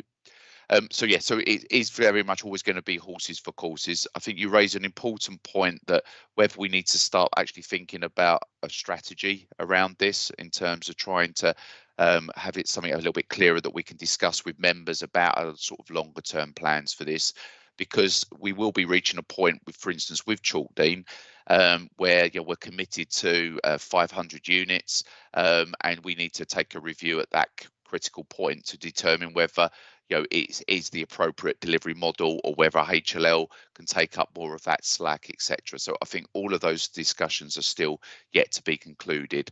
But yes, you know, I think it is going to be very much a need for a strategy to come forward to members, which I'd be more than happy to discuss through this cabinet panel. Thank you, Chairman. I wonder if I think we're asked to recommend that this is noted or something of that sort, but I wonder whether or not we should suggest to Cabinet that they ought to be considering the review that Scott has just outlined.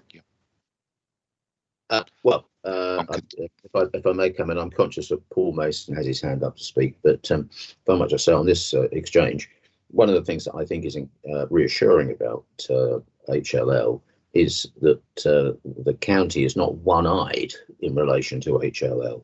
The county takes, you know, I believe, pragmatic decisions as to whether a site goes into HLL or, for example, as you've alluded to, Steve, up in Baldock, we work with an independent third party.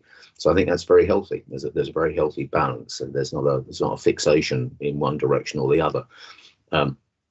And I think the relationship between the county and HLL is really just it's a living issue, isn't it? It's permanently under consideration, and I'm sure that the point you've made, which I think it's fair to say Scott has acknowledged, will be taken on board going forward.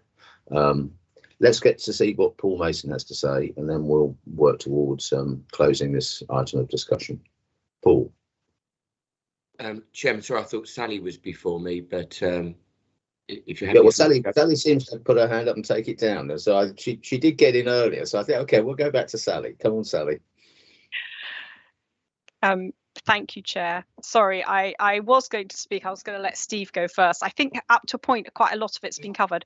I guess what the point I wanted to make and question I have around all of this is excellent report. Thank you very much for that. And it gives a lot of background, and you know, I've come to this relatively new, so, you know, and it explains it really well. What's not clear to me, and I think this has already been said, and therefore I welcome the strategy review, is exactly what we're trying to achieve from all this. You know, are we trying to deliver to residents? you know, what exactly are our corporate priorities? There's talk in 8.1.3 about updating the business plan, but I can't actually see what that business plan is, so I don't know what it is. In my mind, you know, we have to be careful about competing with smaller developers on self-build. Is this something we should be doing? I don't know. I don't have the answers to these, but I think these are the issues we should be looking at. I think I'm sorry, I've forgotten who, Scott, I think you mentioned it about making a profit. Making a profit on loans. I mean, I just, you know, is the county council a bank? Is this what we're meant to be doing? I don't know. I just would like a really full discussion of all of these issues so that we know what we're trying to achieve. If it's delivering to residents, if it's about building green properties and, you know, zero carbon and making sure that happens, that's great. But let's be clear that there's a cost to that, and that might impact the profits. Are we, you know, what are we doing? You know, why are we making loans? What are the risks we're taking in doing that? And then finally, circling back around to the accountability, and as I said, really welcome this report. I personally would love to see some numbers. That would probably mean a part 2, but at some point, you know, those are the things I'd like brought forward. And I think, Chair, that some of these have been addressed and there's been an acknowledgement about strategy, but those are my questions coming at this, having not had the background of sat on a member advisory group previously. So thank you for those. Sally. Scott, I'm going to put you on hold and let Paul come in first, please. Paul. Thanks, Bob. I think sort of it was part answered by Scott to Steve's question about Baldock, and because reading the report, it talks about big shortening being involved in bigger schemes. I think Scott said that was probably too big, but we'll wait to see if that's the case. In terms of purchase, it talks about purchasing land in the report. I guess that's all from HCC rather than sort of privately on the open market. So it's just to understand that going forward. Are we looking to purchase land going forward and do, you know, operating as a normal developer, if you like. And then I think, again, it was touched on sustainability, and it's just understanding this sustainability, because there's a limit what obviously a developer has to do. And while aspirationally we'd like our company to do as much as possible, but obviously, and I thought, answering part of Sally's question, I thought the purpose is for us to generate additional funds primarily, and that's why we've got the Hearts Living. And then there's the balance then of within what's required to do. Okay, there could be future government legislation or regulations to encourage or make developers build to better standards. But in the meantime, it's that trade-off between doing too much and then affecting profits. And then becoming uncompetitive because we're doing too much in the competitive industry. It then makes that job of trying to deliver a profit much harder. So it's really understanding that. Thanks, Paul. Actually, Scott, I'm going to keep you on hold because Ken Crofton's come in. Sorry, Scott, we'll get there eventually. Thank you. It's really spurred on by my intervention by Steve Faber's comments about the difficulties with highways and drainage, but many will probably know that I've been spending the last few years battling drainage problems throughout my division and beyond. But Steve, we've got a situation here where highways themselves are being forced to repair developers' poor drainage systems on new developments, and we're doing quite a lot of work on that at the moment with Simon Aries and beyond, with the MP's interventions, because the drains that are just simply being put in by developers are piggybacking into existing systems and overwhelming them. And I think we've really got to understand that we've got to build drains for the going forward for flash flooding and everything else. It's simply inadequate. So I know it's important that HLL appreciate this situation and put in adequate systems that will cope with excessive, extreme conditions going forward. Because it's otherwise Herts County Council are being lumbered with the bill for repairing drainage systems that developers in the first instance should have spent more attention to. So, and I think when we get planning applications in, we've got to look at these things and actually turn them down. If the drainage systems aren't adequate, we've got to be rejecting these schemes or getting them to review them. So anyway, it's a hell of a problem. Thank you. I've got some echo to turn their audio off. That would be good, please. Scott, okay, you get your moment now. Okay, I think we've got a few questions here, so maybe if I just sort of just list them and indicate maybe who could pick them up for us. So we've got the point around sort of self-sustaining from Councillor Taylor, and maybe I don't know if Stephen Pillsworth could help with that one, and where we are with that one. Indeed, and I'm sure Steve would want to comment on this one. Councillor Taylor, you're entirely correct. In the early stages of Hearts Living, the council was lending money in to cover the running costs of the company, with the expectation that future profits would repay that. And you can see in the appendix that the size of that loan and that the position. Actually, one of the benefits of the commercial investment, which again you were also touching on the benefits of that, is not only does that pay money back to the council through the interests on the loan, actually some of that income from rent is retained within Hearts Living and actually helps contribute towards the core running costs. So I think, and Steve may want to come in here, I think that covers a substantial proportion of the running costs. So that initial loan is now being repaid back. Steve, don't know if there's anything you just want to add to that. Yeah, actually, I welcome both Sally and Sharon's comments upon the sort of transparency of numbers in the report. When I first drafted this, a lot of it was then taken out because I was reminded I was actually writing what looked like a Part 2 report. So sorry, that's slightly. It's not a language I'm too familiar with, but you're absolutely right. There are numbers, and you need to see them. Thanks, Steve. You're also correct. We were borrowing money to keep afloat, and that stopped at the end of Q4. And you will see in this report that the loan was 555. It's actually now been reduced further from that number. From the day that we bought our commercial investment, in addition to servicing the loan from the council, we have also paid for all of our overheads, and we have also used the money to forward fund future investigation works on sites. What happens is we look at a site, we end up spending some money on it, architects, planning, investigations, and when we get to a point where we've got a site that we can purchase, then we're able to borrow money from HCC to do that. So we've got this interregnum period between the then and the now, which needs funding, as any business would do. You know, you spend money before you kind of take the contracts on board. So what we've got is everything that we've disposed of, we've made money on. Everything we've invested in, we've made money on. And everything that we have invested in which isn't actualised yet, which is Chalkdean, because the distributions take a way to come through a financial waterfall to pay off its own establishment costs, is showing that it will produce money. And as I say, our audited accounts demonstrated that its financial year, which was to December 2021, has made a profit.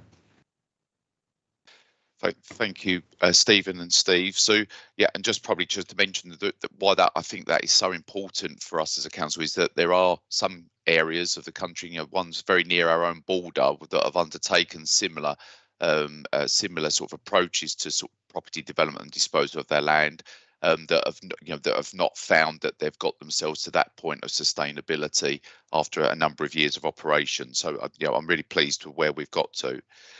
As far as then there was a question, I think it was from Councillor Jarvis or Symington. Apologies if it was really the focus for HLL, and that links, I think, with Councillor Mason's point around, how far we go with meeting the sort of the standards in relation to particularly sustainability, and that has been a question and a challenge, I think, that HLL and us as officers at HCC, as me as shareholder, has really sort of struggled with.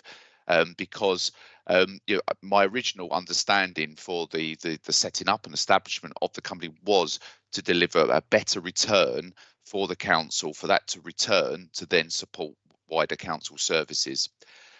If we're then to bring in other priorities, then we accept that there will be a lower return, possibly, depending on which of those policies that we now follow, whether it is around the green credentials in relation to the delivery of those sites, or more affordable housing. If it's any of those sort of areas, then we receive a lower receipt, but we achieve obviously other council priorities as well. So at the moment, I would say that I've continued to work on the basis that we are here to make the best return, financial return for the council, and then try to then achieve as many of the other priorities as effectively as this next step and what can be achieved, but still with the mind of trying to achieve the best return. If that is something the councillors ultimately wish to sort of amend and over the time, then me and Steve will adjust our discussions to reflect that. But at the moment, I'm clear that it is in relation to financial return. I think also the point was made around risk and interest, and should we be in the business of being a banker? I think that was Councillor Simonson's point. My view is that particularly where the council is lending money into, even though it's 100% owned company of ours, is that we still need to reflect risk on behalf of the taxpayer. And if and by sort of charging those extra percentage points on our loans is reflecting the risk that ultimately moving into this industry is, and we would be looking for that return, and we've built that therefore in and priced it in on behalf of the taxpayer. I believe that I think if I was correct, Councillor Crofton, that your point around drainage, etc., and highways was a statement as opposed to a question, but apologies if I've missed the question. Thank you very much, Scott. Yeah, thank you, Scott. Much appreciated. Stephen Pillsworth has his hand up. I was just going to add a little bit to Scott's comments about the loan facilities into Hearts Living. I think it's a really important point to raise because it is public money. And as Scott has mentioned, and indeed Steve mentioned in his introduction, there have been some councils across the country who actually have lent into companies they have established. And there have been some subsequent issues and some concern over whether they will recover all of those funds. I think first thing to flag is any loan facility we establish to Hearts Living actually needs overall approval from full council, either as part of the IP or, for example, in the case of commercial investment, when a separate report and strategy was taken through to council for that to be established. And then there are particular processes for how that is drawn down. So if we take some of the small site delivery, the direct delivery that Hearts Living undertakes, a business case for each of those sites will come forward from Steve and colleagues to Scott, Councillor Deering and myself for review, consideration before approval. We have put a fair amount of detail on the loans in the appendix across the various areas. The operational fund, the revolving credit facility that Councillor Taylor touched upon on her questions, the commercial facility for the Queensgate site, although of course unfortunately given what we've said at the moment we can't do any more in that space, and the self-delivery items. And as well as outlining each loan, we have outlined the security the council has against those loans in what assets they are backed on, which I think is a really crucial point. And then lastly, the loans into the Chalkdean development and how we expect those loans to be repaid through the return and profit on those. But I thought it was just spending a little bit of time on those because it is such an important issue. Thank you. Sally, you've got your hand up again. If you don't mind, if I could ask you to be brief, we've obviously got to keep moving and try and wrap this up tomorrow. Yep. Thank you, Chair. Yeah, thank you everyone for your answers. Can I just pick up on one thing, Chair, and I'd like to make a request based on Scott's answer, that basically this company is set up to achieve the best financial return. Can I ask that we can then sit, either this group or whatever the appropriate scrutiny body is, sees a set of accounts that follows through on that, so that we can see that is what we're achieving and where we are towards that target. Scott, you were nodding. I don't know if you Yeah, no, that's fine, Chair. Obviously, we would, I would expect we'd have to bring that in as a Part 2 report, but we can make those arrangements and yeah, we'll get that organised. Thank you, Chair. Thank you. Thank you. Well, thank you to everybody for all your various comments. It's been a very useful and interesting discussion. If I could just to wrap up,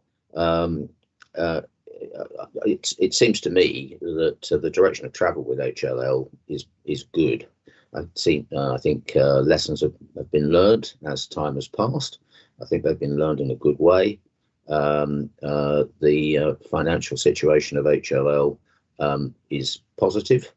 I think it's right to say, and this has been acknowledged by a number of questions this morning, that it's been a very good report. So thank you very much for that, Steve.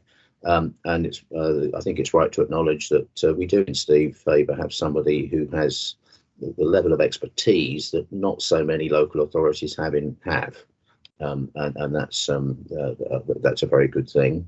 And if I might say, just coming back to in effect, the conversation between Councillor Symington and Scott Crutchington, I think it is absolutely right, isn't it, that when HLO was established, the primary objective was to return to the council. But one of the things that's very interesting about HLL is that we don't need to be, and we are not dogmatic. And there is some ability to introduce a balance of consideration into the way that HLL performs and what it does. I'm speaking very, very personally. I'm most definitely not a builder or a surveyor or whatever. But as Councillor Taylor said not that long ago, amongst others, we were on a site, weren't we, Sharon?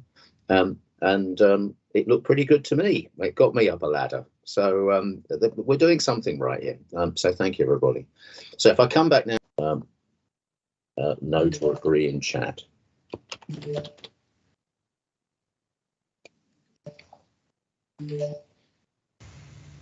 Chair, can I just ask how we're picking up Councillor Symington's point about a further financial report to be brought back to committee? I agree with her that it's a very good idea to do that. And do we need to note that in the recommendations, or can we just put that in the minutes and make sure that we get another report back? Yeah, fair comment, Sharon. Is it okay if we simply put that in the minutes and then we make sure that the minutes are performed? I think that would be the easiest thing. Yeah, Elaine's just confirming it will be minuted. Thank you, Elaine.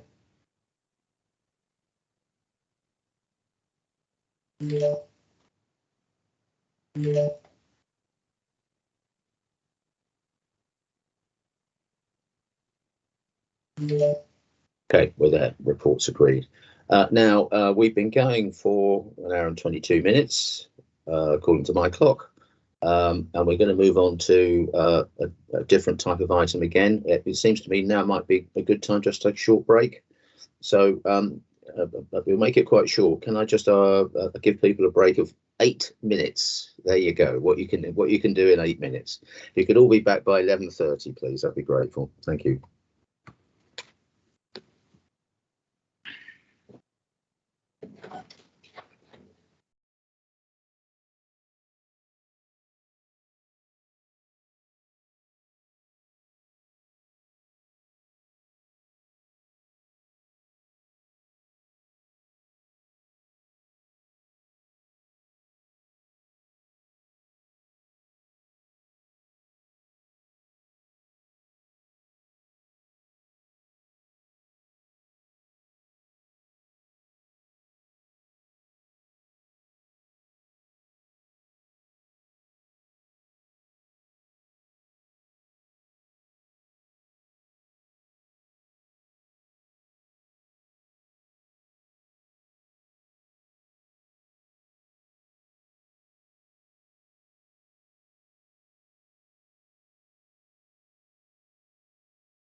Okay, it's 11:30.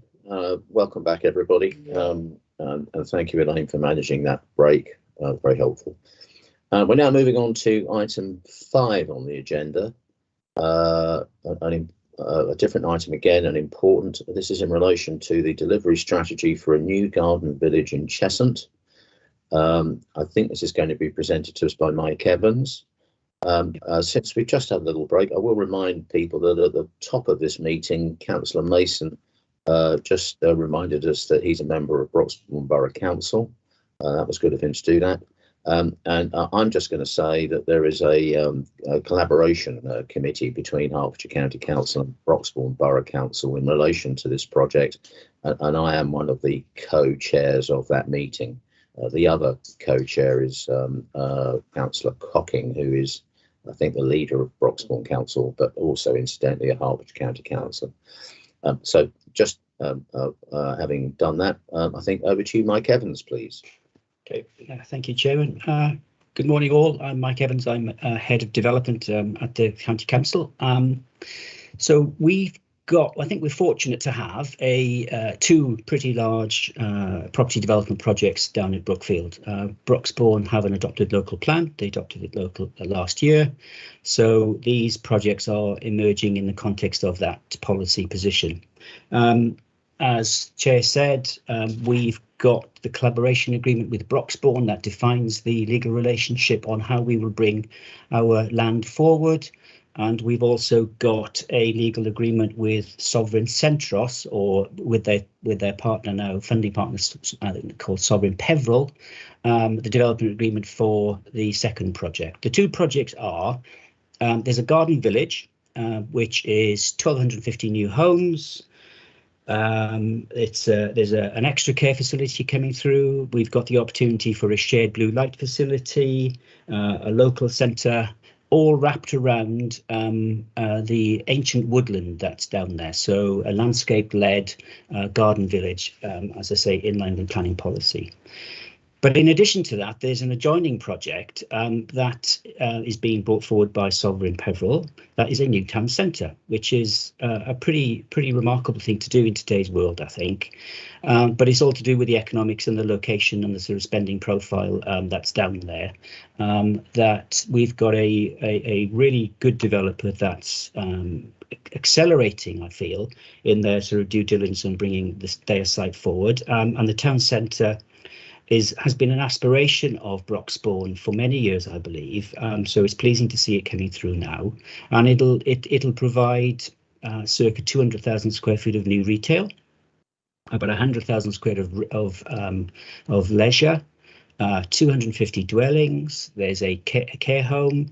There's a hotel. There's 30,000 square feet of employment space, all wrapped around effectively the new river down there. So the vision is very strong, and our obligation to bring these sites forward is to deliver vacant possession, particularly for the Riverside project. So the paper is really outlining the economics and the viability of our sort of legal obligations, really. And what we're recommending is that we should take forward to the next more granular stage the relocation of two operational assets that the County Council own. And these are the recycling centre and the Travellers site. And we're already talking to a landowner about assembling such land. So that's in train. So that's the relocations. The infrastructure delivery, we're recommending that we go and find a partner to help us put such infrastructure in. It's quite risky, it's quite expensive, and obviously it's very technical to put such infrastructure in.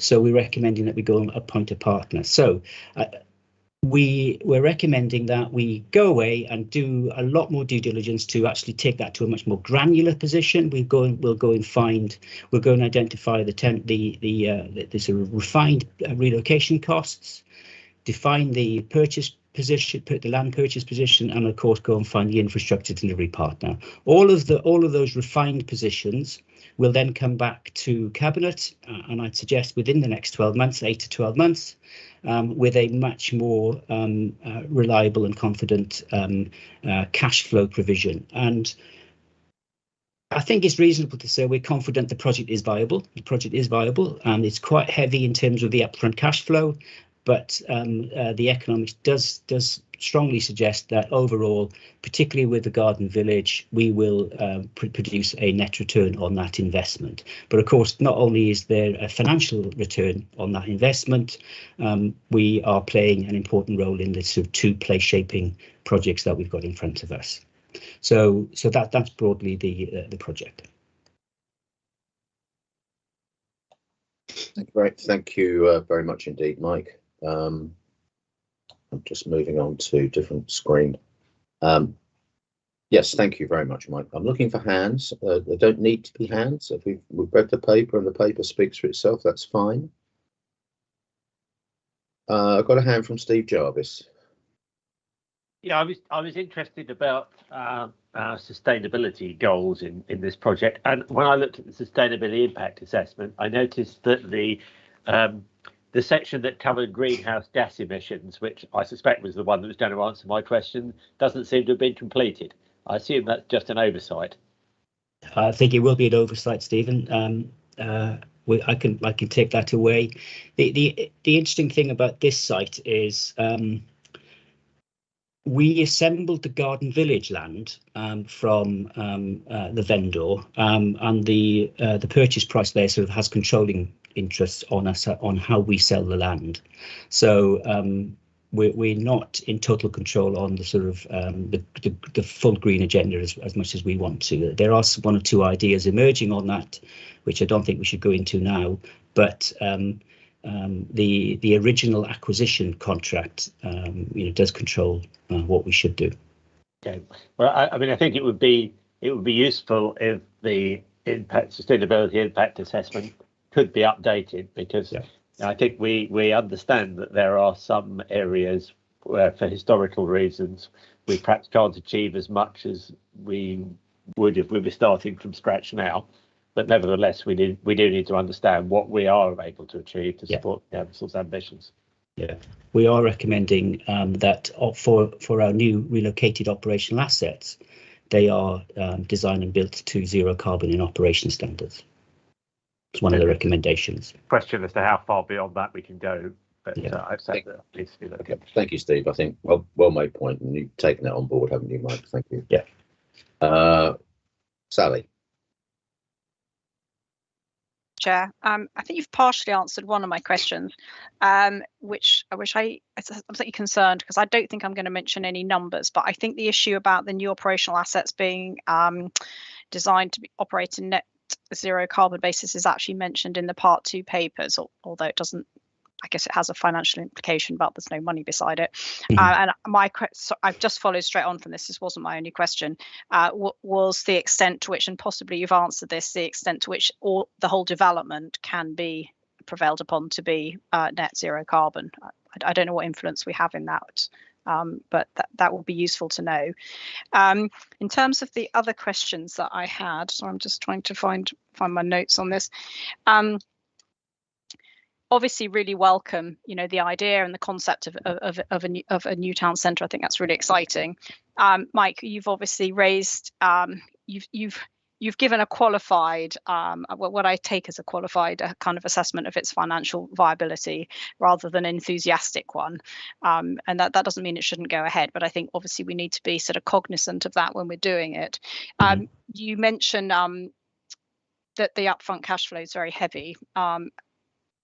Is this all a part? Are these figures? I can't remember because I have read the Part 2, but I'm not looking at it at the moment. Are these all in the Part 2? And if they are, then I'm happy just to park that question for the moment. And I guess my other question, which also might not, Chair, you might want to take somewhere else, is how the relative returns from Herts County Council and Broxbourne impact on this project and the decision making around it. Thank you, Sally.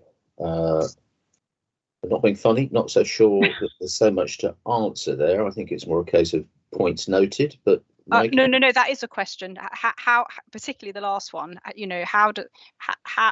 what is the impact of two councils being in partnership, or and having different rates of, looking at this through different lenses? Is this a problem? That's a straightforward question. If the answer is no, then obviously you're right, Chair. Then it's but it is a genuine question as to whether it's an issue. I'm sorry, I thought it was a rhetorical comment. No, it's not rhetorical. I think the answer is, if I've got the question right now after this chat, I think the answer is no. I think the collaboration between the two councils is on a good footing. Mike will come in and disagree if I'm wrong, but there is a formal collaboration agreement. It was signed not that long ago, but I think the working relationship between the two councils is pretty good. But Mike, no, I think that's exactly it, Chair. We have a formal legal agreement known as a collaboration agreement between Broxbourne and the County Council. The Garden Village is owned jointly between the two councils, so all proceeds will be shared 50-50. It's clearly defined. The Riverside project is slightly different in the sense that the land owning equity shares are different. Broxbourne own 75% of the land and we own 25%. And inputs and the revenue income that will derive from the new facility is shared out on that basis, and it's all legally set out, and it's clear. Yeah. Okay, so if I can just come back, Chair. Sorry, you'll forgive me, but my question wasn't whether the relationship was good at the moment, which I'm sure it is. It's whether it puts strains on it to have differential rates of return. But well, I think I think the answer to that question is no. But just since there's a slight implication in your question, I mean, this is two sets of grown-up people, and the collaboration agreement's been signed. The level of collaboration is very good at the moment. The collaboration group is, as I said earlier, is jointly chaired. The chair is shared between me representing Hertfordshire County Council and Councillor Cocking representing the Borough of Broxbourne. But it's a serious project. Who knows? But we have a good framework and a good relationship. Yeah. Sorry, I wasn't in any way trying to imply otherwise. No. It was a genuine, straightforward question, and it wasn't in any way personal to any of the people involved. No, I'm sure it wasn't. It's okay. Yeah. All right, good. Yeah. If just come back on that, the each council will have to take forward its own viability assessment, and this is part of that equation. And as I say, we'll come back with a much more refined position. But the two councils will look at their own independent viability position. But I am confident in saying both councils have the ability not only to deliver these place shaping projects, but also to get a good return on its investment as well. Okay. Thank you. Thank you. Okay. Not seeing any more hands. That must mean it was a very well written paper, Mike. Thank you very much. We move to the recommendation. Now, in the break, I took advice from Elaine as to whether I'm required. It's quite a long recommendation, as you can see from the paper. I took advice from Elaine as to whether I am required to read out this recommendation in full, and I'm advised that I should do that. Chairman, sorry to interrupt you. Can I just confirm that no one's got any questions on the Part 2 paper, please? Because we just need to acknowledge there is a Part 2. That's fine. Thank you very much. I was inferring that from the way that people were couching their questions, actually. But I'll just wait a moment. If anybody has a question on Part 2, put your hand up. That would mean, of course, we'd have to go into Part 2. No. Good. All right. Well, thank you very everybody for that. Thank you, Elaine, for that note of caution there.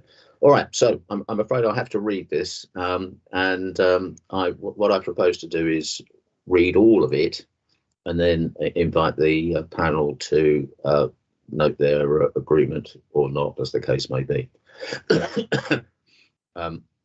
Before I read it, the eagle-eyed amongst you will have spotted that there are two little paragraphs for. Somebody got a little bit overexcited when they did the typing, I think, but we'll correct that on the way. So here we go. Resources and Performance Cabinet Panel are invited to recommend to Cabinet that it, 1, approves the initial business case justifying the investments and returns for the Garden Village and Riverside, allowing work to continue to understand the costs and returns in more detail, noting a recommendation to approve the final business case will be submitted to Cabinet when the relocation costs and contract terms with Garden Village delivery partner are defined. Estimated cost to finalise new asset designs and undertake procurement of contractor is £250,000. 2. Approves the provisional funding contribution required from the County Council to deliver the relocations, subject to the IP process. What is shown on the paper as little 4, but in fact is little 3. Approves the identification of a partner to help deliver the infrastructure of the Garden Village, noting the final contract terms to be approved by Cabinet, with the procurement route to be approved by the Executive Director of Resources. Estimated cost to identify the infrastructure delivery partner is £100,000. 4. Delegates authority to the Deputy Chief Executive and Executive Director of Resources in consultation with the Executive Member for Resources and Performance to negotiate the terms and enter into and complete a contract for the acquisition of land for the relocation of the Council's operational assets. 5. Notes that the planning applications for the Garden Village, Brookfield Riverside and associated infrastructure will be submitted jointly around summer 2022 with a public consultation in February 2022. 6. Delegates authority to the Deputy Chief Executive and Executive Director of Resources and the Executive Director of Adult Care Services in consultation with the Executive Member for Resources and Performance and the Executive Member for Adult Care, Health and Wellbeing, the approval of the final EQIA for the project and in particular the relocation of the Travellers site.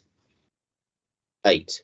Approves that the new operational assets for the County Council will be designed to operate on a net zero carbon basis. If I could ask you, Chairman, I think that last point should be 7, possibly. I think you're right. That's correct. That's yes, very, very well spotted, Adam. Thank you. All right, so subject to those little tiny minor typing error pickups, can I ask you please to note your agreement or not, if that be the case, in chat, please? Thank you.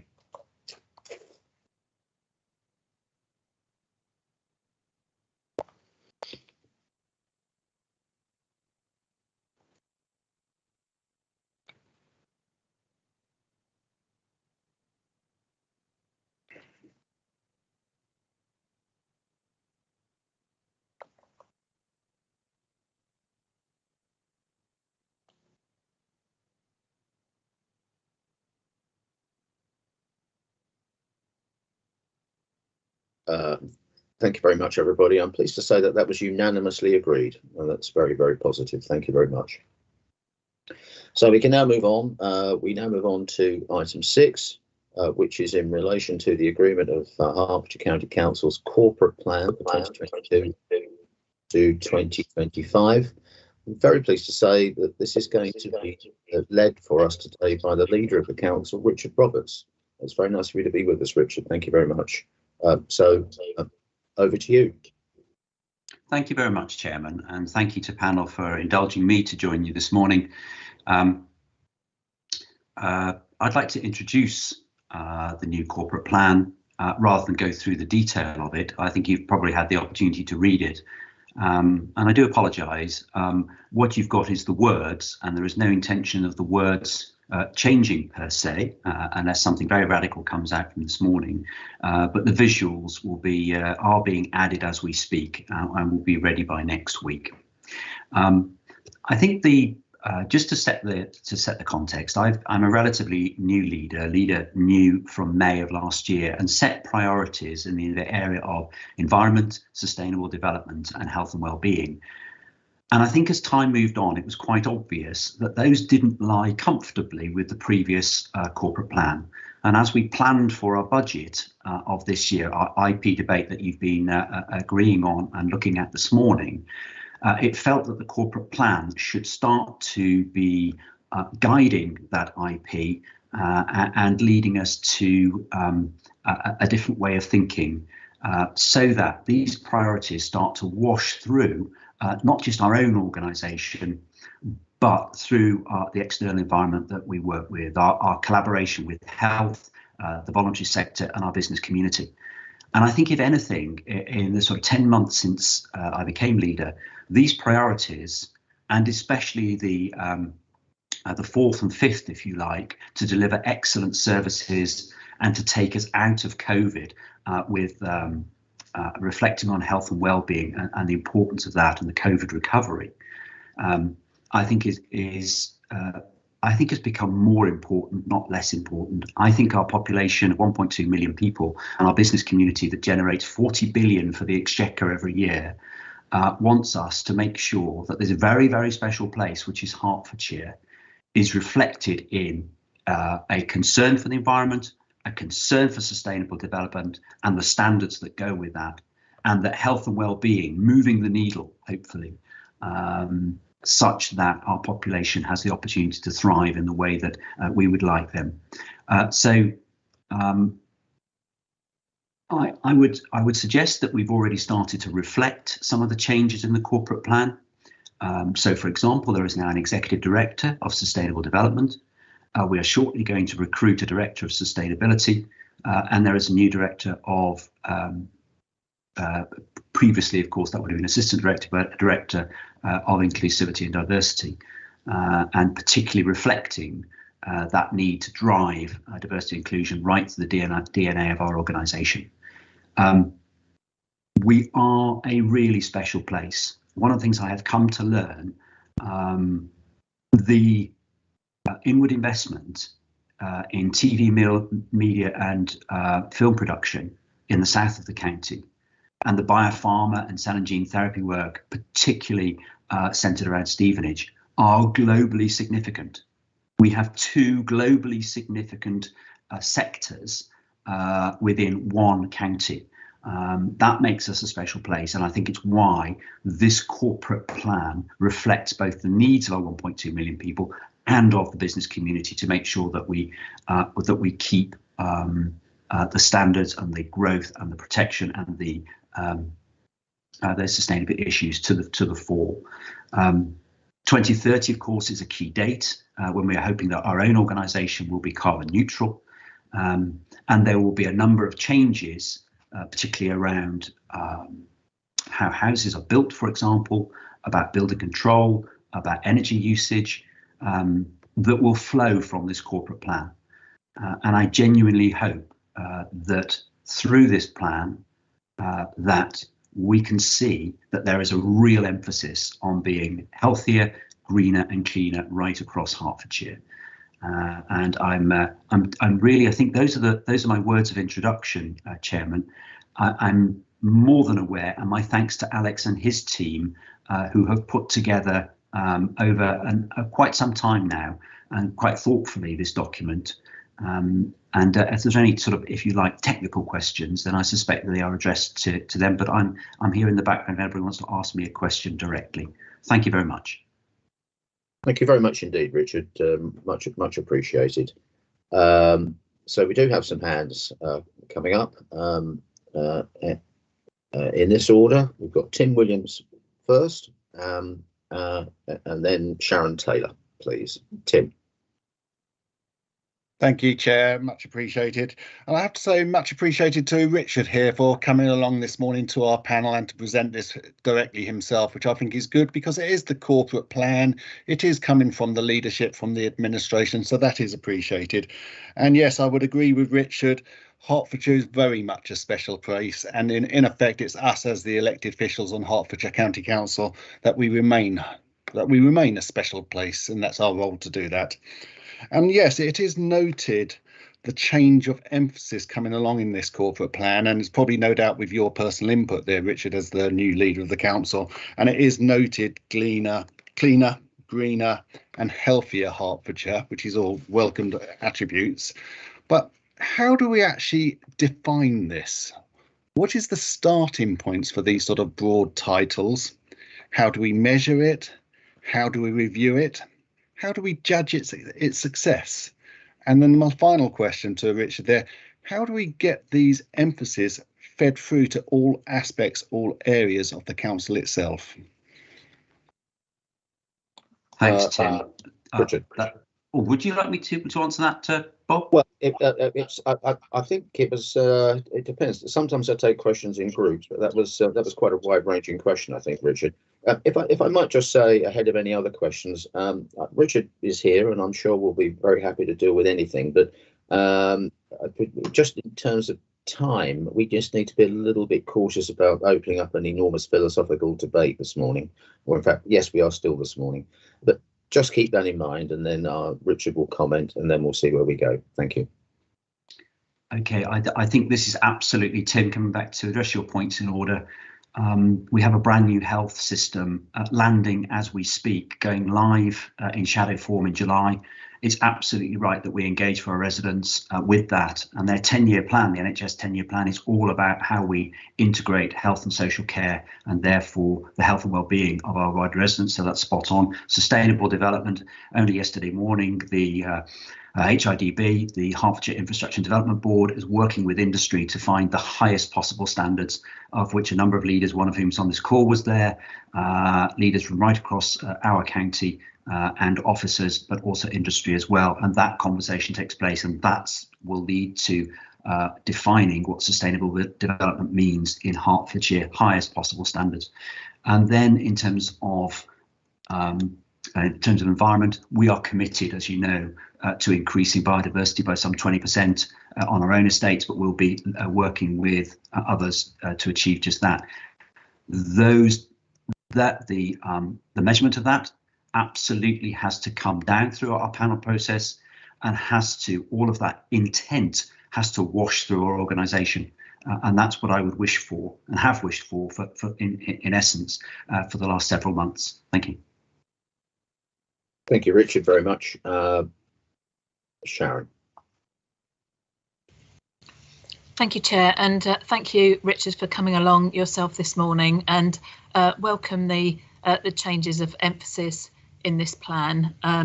I've had the pleasure of working on Herts Growth Board with you, so we've seen these changes happening.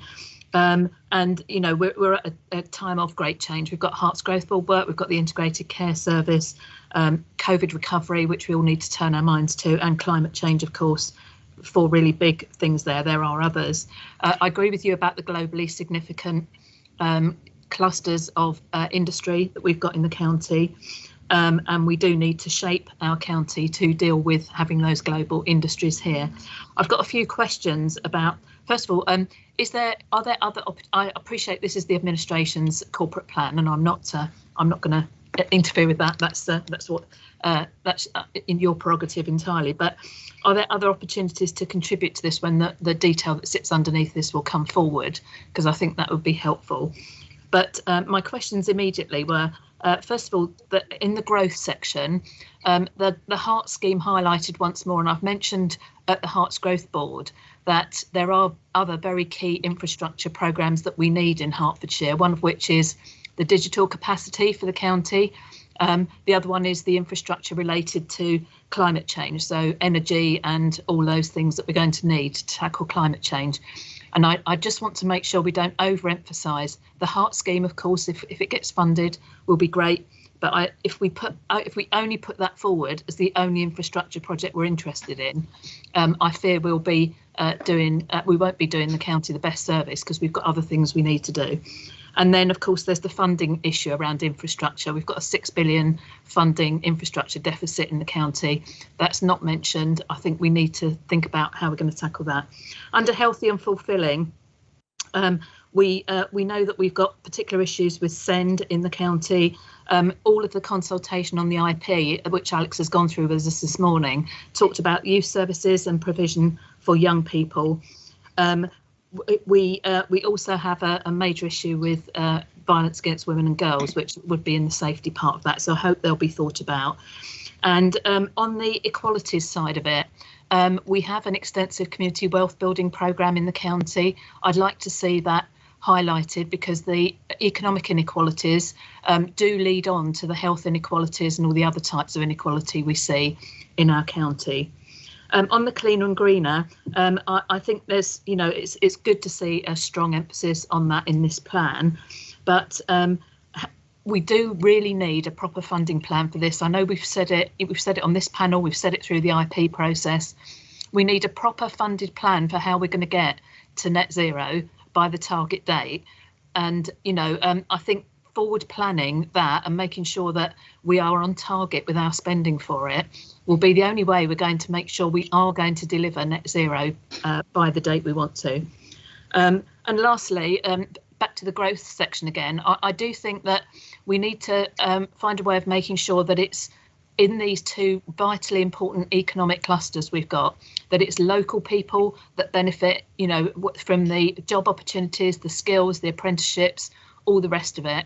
And I think we need a proper concerted programme to make sure we're opening up those opportunities as much as we can for local people. Thank you for listening to me. Thank you, Sharon. I think, Richard, if you could comment now, please. And it won't be a long comment. I think it is this, Sharon. This document has to be a living document. It has to be something that evolves. I would expect, at a minimum, that it comes back every year as part of any change being delivered at the same time as the IP. Maybe we want to separate that out and actually bring it forward sooner rather than so we don't conflate the two. All of the points you've made, I think, have to land in the right place. So this cannot simply be a document that stands alone and gathers dust on a shelf. It must land either in the growth board, or it lands in our panel making process or policy making process, or it's scrutinised heavily. It lands through sustainability and the regional leadership that takes place across sustainability and sustainable growth through EILGA, for example, and then nationally. What if we had the highest standards for development in the country? How would we communicate that? So I think there's ambition behind this, and I think it actually needs to be scrutinised. We need to find the funding streams, and we need to make sure that we've got the priorities right. And I hope that answer is a sort of a synthesis of picking up the points that you've made, Sharon. And happy to discuss probably in other fora in more detail. Thanks, Richard. Thank you very much. Steve Jarvis. Thanks, Richard. Thanks for coming along, and thanks for setting out clearly what your objectives to your administration are. I mean, I agree.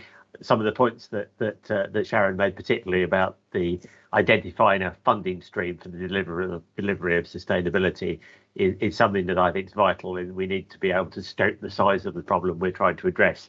And even if all that does is emphasise that we have some areas where we don't know where we need to fund it, we need to identify the size of the problem. As you probably know from previous conversations we've had, I'm particularly concerned about how we manage the trade-offs between sustainability and growth. And I accept that that's not easy to define, but I think that's an issue that does need to be addressed from a strategic point of view. And I guess the other point I wanted to make related to how you propose to assess how the council is doing against delivering these strategic objectives. You know, there's a big challenge in terms of translating this sort of top level aims and objectives into action and monitoring whether or not it's having the effect you want in the direction that the council is going. So how are you going to go about doing that? Thanks very much, Steve. I've taken those in reverse order. Performance. I think we need to address how we measure performance, both of our own organisation, but in relationship to the county as a whole. I think that is something that is for further discussion, and I think is we're on at the point where we'd want to giving that serious consideration, and particularly in the context of Owen Mapley's senior leadership team development and repositioning of the corporate centre. How we use data, how we analyse, how we have foresight, and how we lead that into policy is something that's been missing for some time, if we ever had it at all. And so I think your comments feed into that, and I look forward to that coming forward as well, probably through this panel. Trade-off, I'm a half glass full kind of guy. I think we should see improvements in sustainability, for example, more of energy efficient homes as a positive. People will spend less money on energy. It might cost more to put it in the first place. OK, so your land value might be slightly lower. I just think there is a trade-off, and I think it's doable. And in terms of funding, absolutely. I mean, picking up both of your points, The funding for some of the retrofitting is in the hundreds of millions. But we are making great progress. I'm really pleased that some of the monitoring that's being done now and the systems being put in place, relatively cheap, saving thousands of tons of carbon across the schools portfolio. So I think there are ways of making good progress, but ultimately there are some high cost budgeting to be thought through, and with government, and let's avoid short-termism as well if at all possible. Thank you.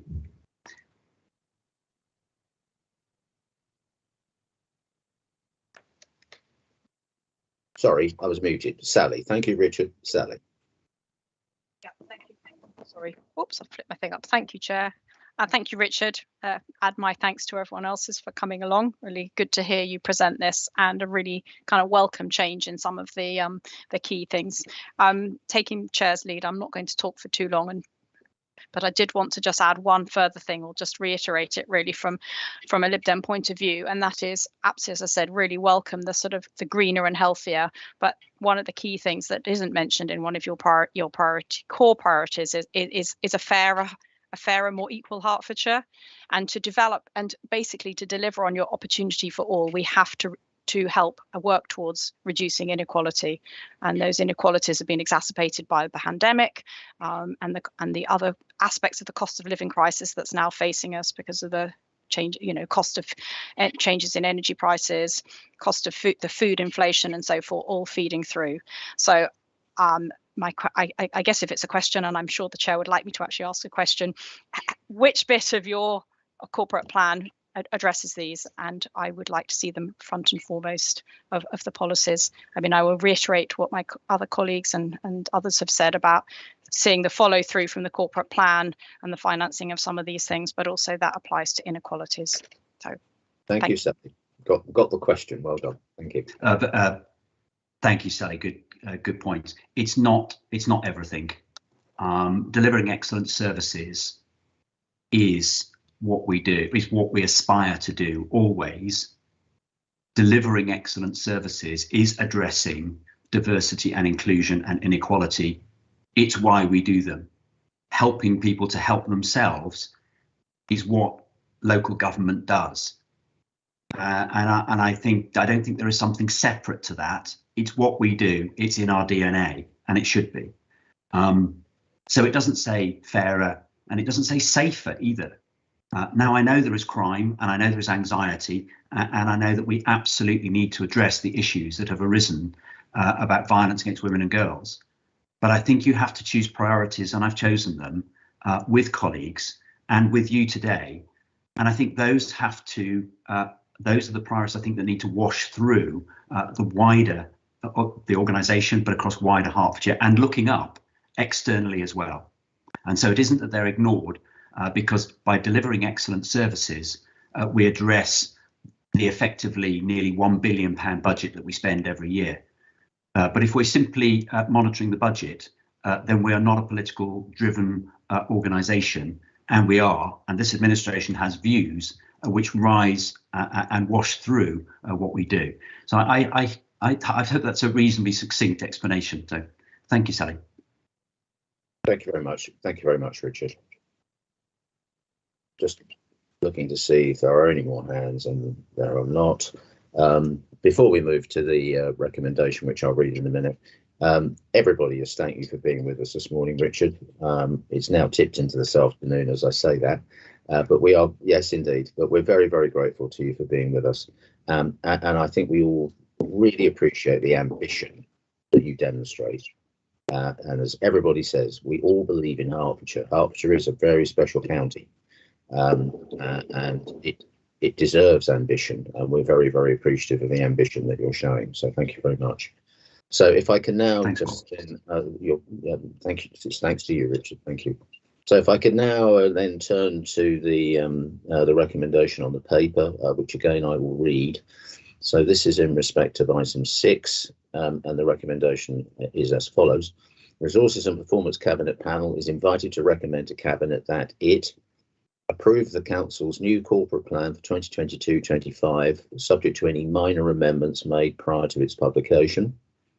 authorise the Chief Executive to be authorised to make such minor amendments to the plan in consultation with the Leader and Deputy Leader of the Council.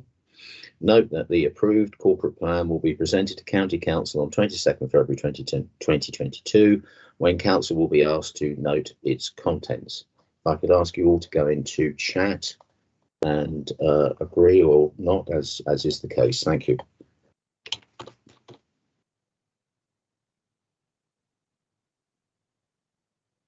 Chairman, just while everybody's voting, just to say there's every intention to get the this document with the visuals out next Friday, so that every county councillor can have a copy before obviously cabinet and before full council. Thank you. Thank you. That's great. Thank you.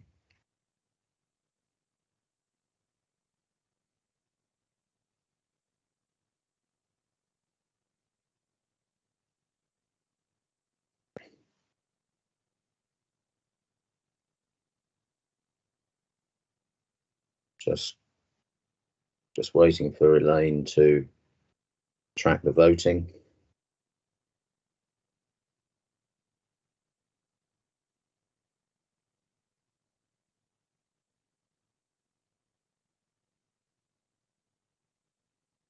Very good. Very pleased to say that that has been agreed by the majority of the panel, and the abstentions and votes against will be minuted. Thank you very much. So again, thank you for being with us, Richard. We all appreciate it very much. Thank you. Okay, we can move on now. Item 7. Excuse me. Item 7. Finance Budget Monitor, Q3 2021-22. Stephen Pilsworth will be presenting this. Steve. Thank you, Chair. So this is the third quarter financial monitoring report for the council. We bring it into this session so you're able to see any issues in the current financial year, but also get some assurance that any issues arising have been properly reflected into the budget plans before they move forward for next year. Panel will be familiar that throughout this year and indeed last year, we've attempted to provide information on the position on the council's core budget, but also what's happening in relation to COVID activity and COVID costs.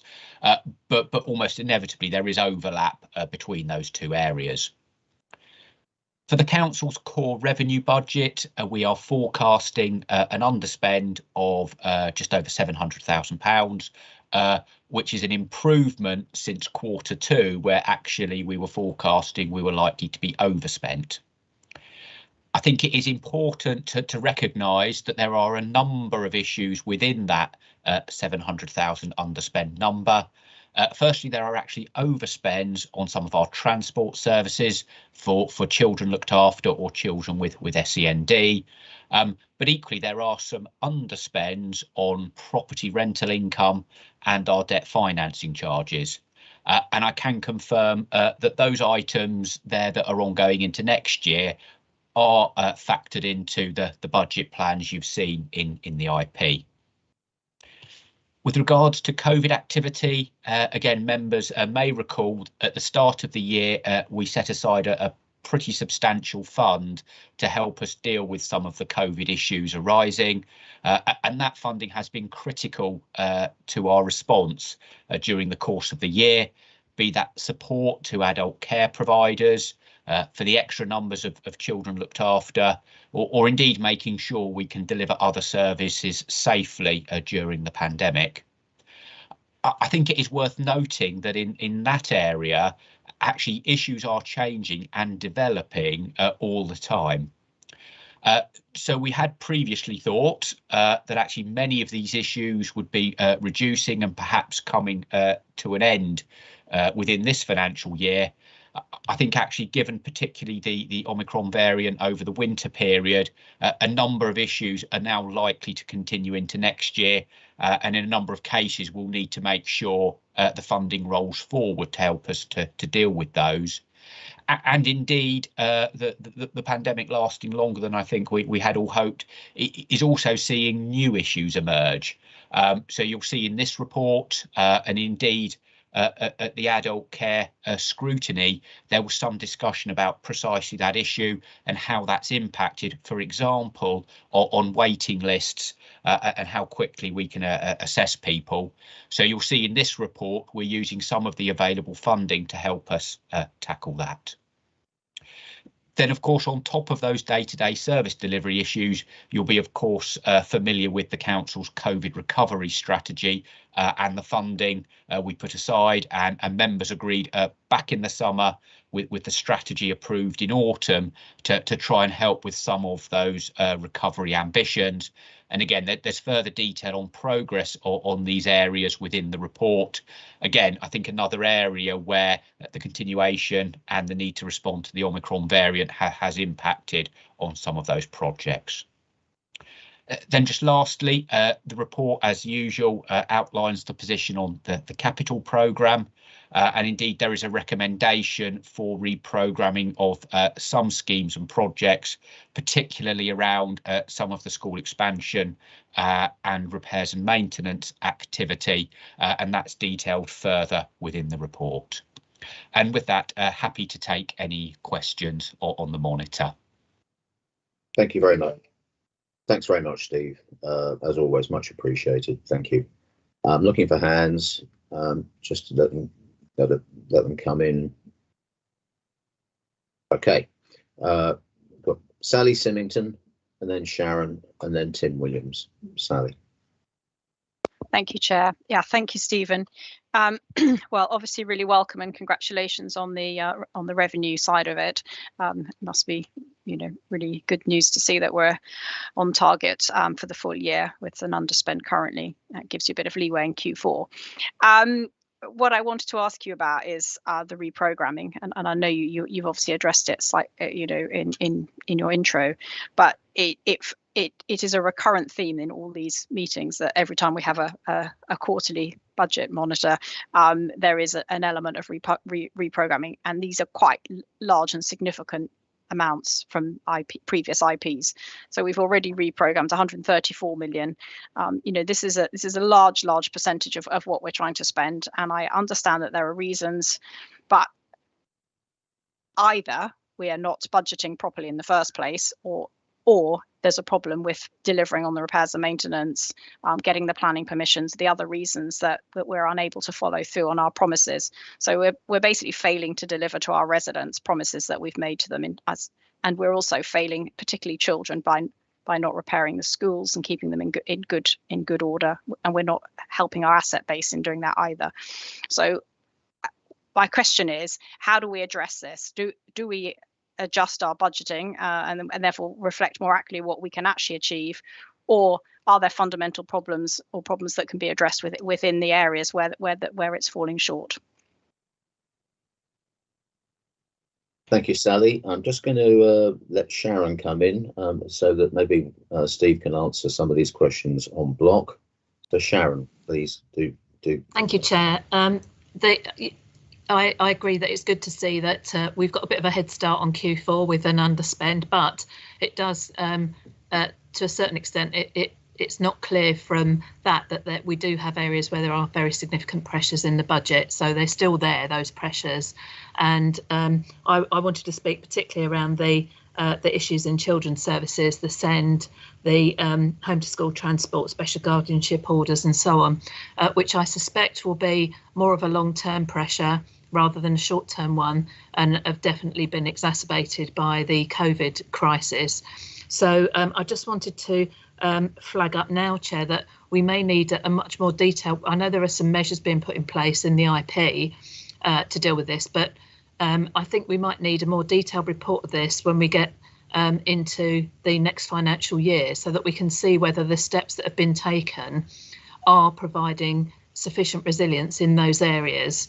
The budget overall might be okay, but if you've got parents, particularly parents with SEND children, who are really struggling to get the help they need, then we need to make sure that whatever steps are put in place, they are working. So I just wanted to flag that we might need to think about having a special report to R&P at some point after the new financial year started, so we can see whether the financial measures that are put in place are actually achieving what we need them to. Thank you. Thank you very much, Sharon. And I'm going to take Tim Williams now as well, and then Stephen can deal with everything hopefully in one go. So Tim. Thank you, Chair. Yeah, my question's a little bit more into the appendix, a little bit more detailed. It's in regards to the debt management Appendix J on page 196. I appreciate in the comments there's a sort of a timing issue in regards to the sort of 1 month overdue debts, but it's crucial that we need to keep on top of that. But I do see that both the 1 to 3 months debts going up, as well as the older 3 to 9 months debts going up, and that's over £5 million increases from the last quarter, and now totaling 18 million. So that's quite a sizable chunk, really. And also, there's still 18 million pounds, which is approaching nearly a year old now. And whilst noting that this debt side hasn't gone up, it hasn't decreased either. And therefore, it's getting quite a large debt out there, and we all appreciate and know that the older the debt is, the harder it is to collect. So is there a risk factor here? Thank you. Thanks very much, Tim. I can see that we need you in as our credit controller. Thank you very much. OK, Stephen, if you want to have a crack at picking up those various points, be grateful. Yes, of course. Thank you. Obviously, firstly, pick up Sally's points around the capital programme. And I think probably worth me starting off by differentiating between underspends that are flagged in the report.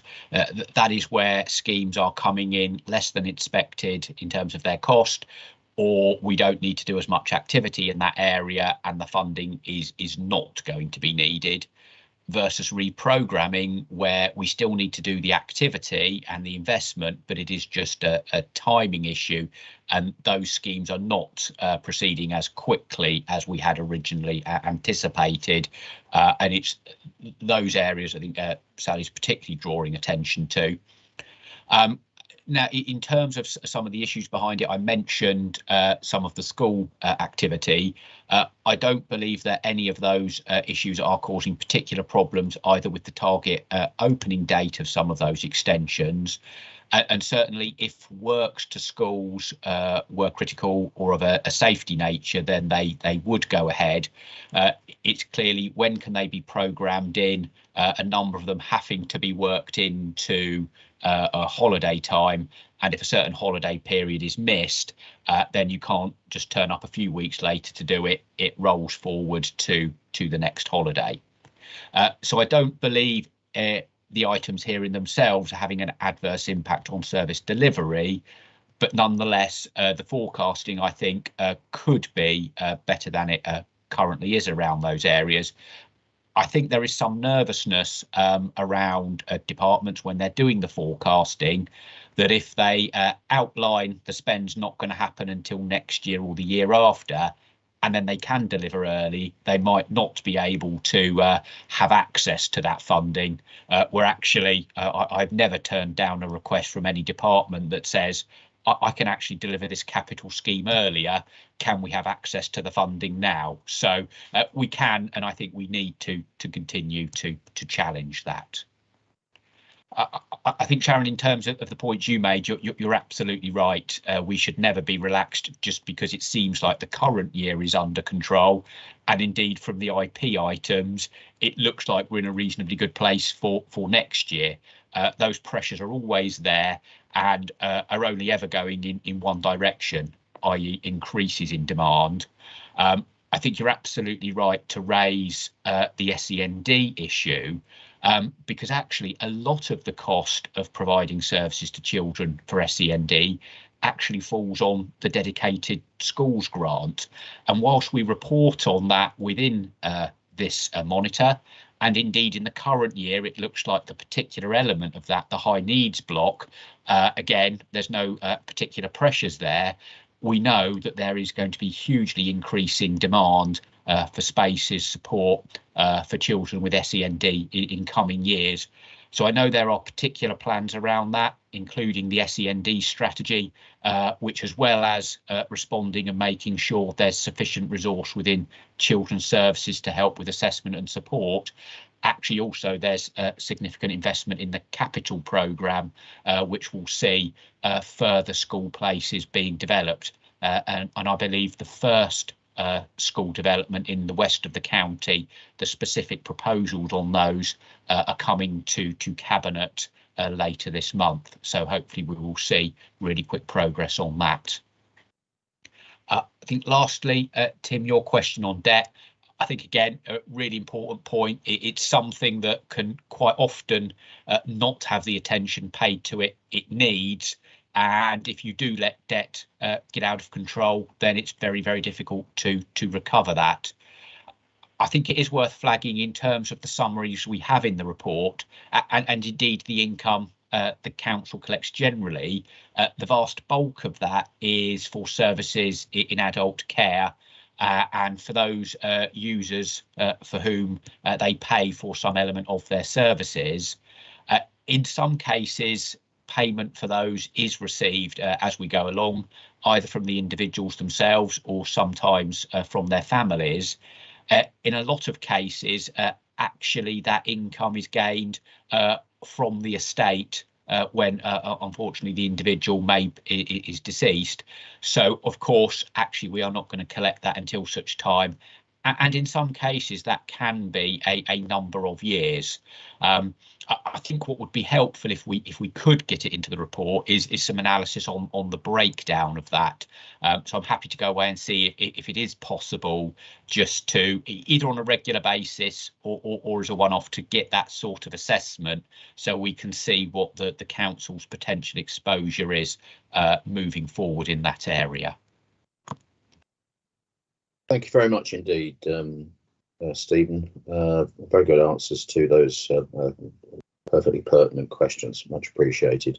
If I might just say, I think Sharon, in a way, has put her finger on quite an interesting observation, which is that obviously, in principle, it's terrific that we're able to present a balanced budget for 2 years. But of course, it's a big budget. It's got a lot of budget lines, and some lines are more under pressure than the others. You know, 'twas ever thus. I'd just like to assure not so much the members of the panel, because you know this very well, but any members of the public watching, the extent to which the financial performance of the council is constantly monitored is huge. Stephen and before him Scott Crutchington sit at the top of a cadre of officers that are observant all the time. That doesn't mean that the pressures go away, but I think it's fair to say it does mean that we manage the pressures as well as we realistically can. And it's one of the reasons why we've been able to put together a budget that will be balanced for 2 years. So through this panel, again, we send our thanks and gratitude, Stephen, to you and your officers. We're very appreciative. Thank you very much. I'm looking at hands. I'm not seeing any more hands. We've had some good questions, for which many thanks. So I'm going to bring you back to the agenda item, take you through the recommendation. And the recommendation is as follows. Resources and Performance are invited to recommend to Cabinet that it approve the capital reprogramming of £44.43 million outlined in section 2.4 and detailed in Appendix G. Panel are also invited to note the report and the current financial position. I could ask you all to agree or not, as may be the case in chat. I'd be very grateful.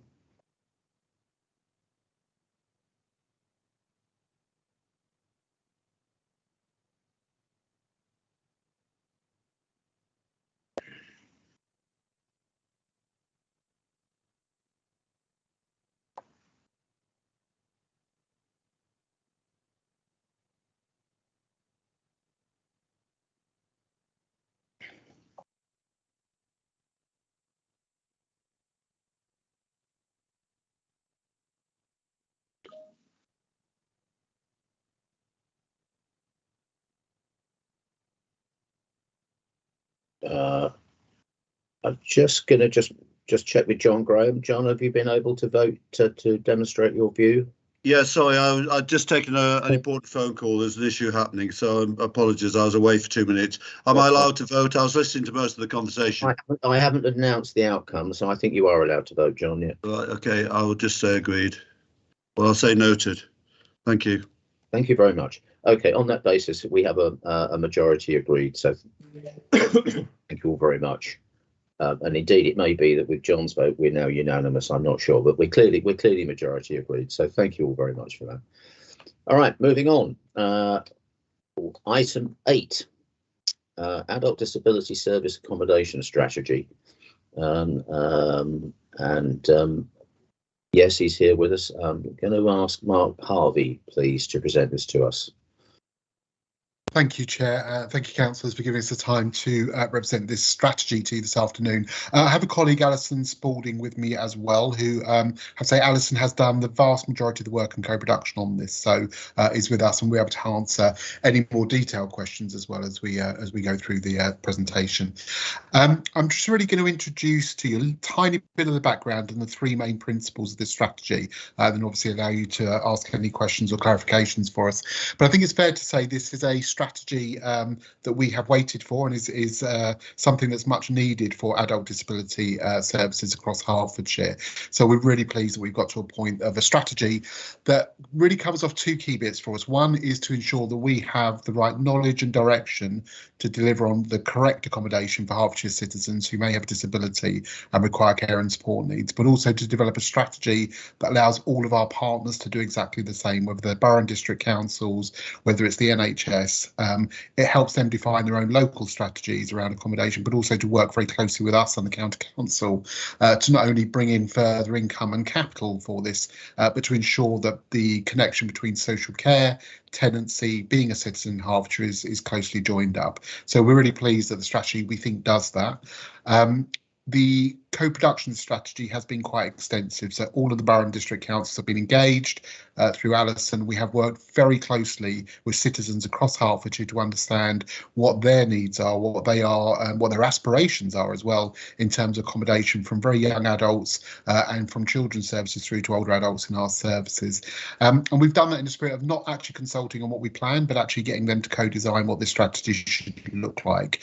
So there's a lot of effort being done in there, and also lots of work with our colleagues across the council in the various departments. So in essence, the strategy kind of sets us into 3 key areas. The first one is that, building on that element I've just talked about in terms of working with partners, it enables our partners to work closely with us, but also to make local decisions that's right for the citizens in their area, and to be able to respond more directly to people with disabilities, so that actually people are able to have independent accommodation, security of tenure, security of ownership, and still receive the very best social care services that we can deliver in Hertfordshire. There is a history in social care sometimes where, when people's care needs change, even if it's minor, who may live in supported living or residential care, they need to move, so they lose their home, as opposed to us being more flexible and moving our social care up and down. We are in a position to do that, and having this alongside a good accommodation strategy will allow people to sustain their own living independently in our towns and villages, but for us to flex social care in and out so that it's not directly always tied to the properties and the providers there.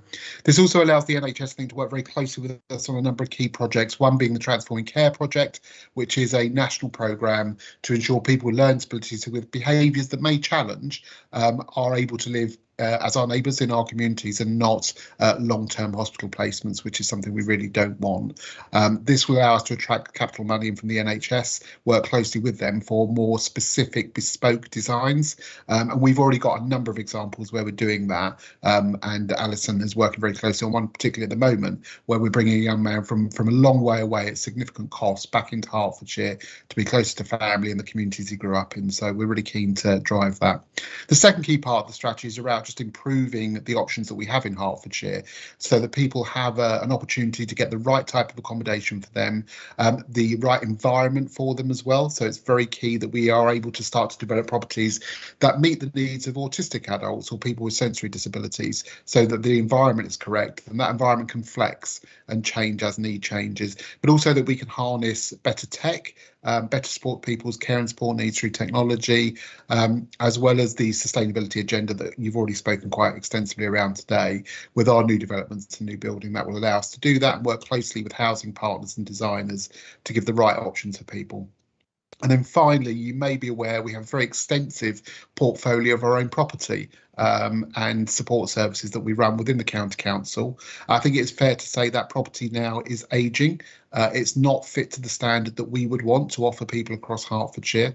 There is a lot of expense in keeping them running and repair costs. So this strategy allows us to actually go that step further and modernise, remodel, redevelop some of those sites so that we've got modern again, appropriate housing that people aspire to live in, and allows them to reach the very best that they can as individuals as well in Hertfordshire.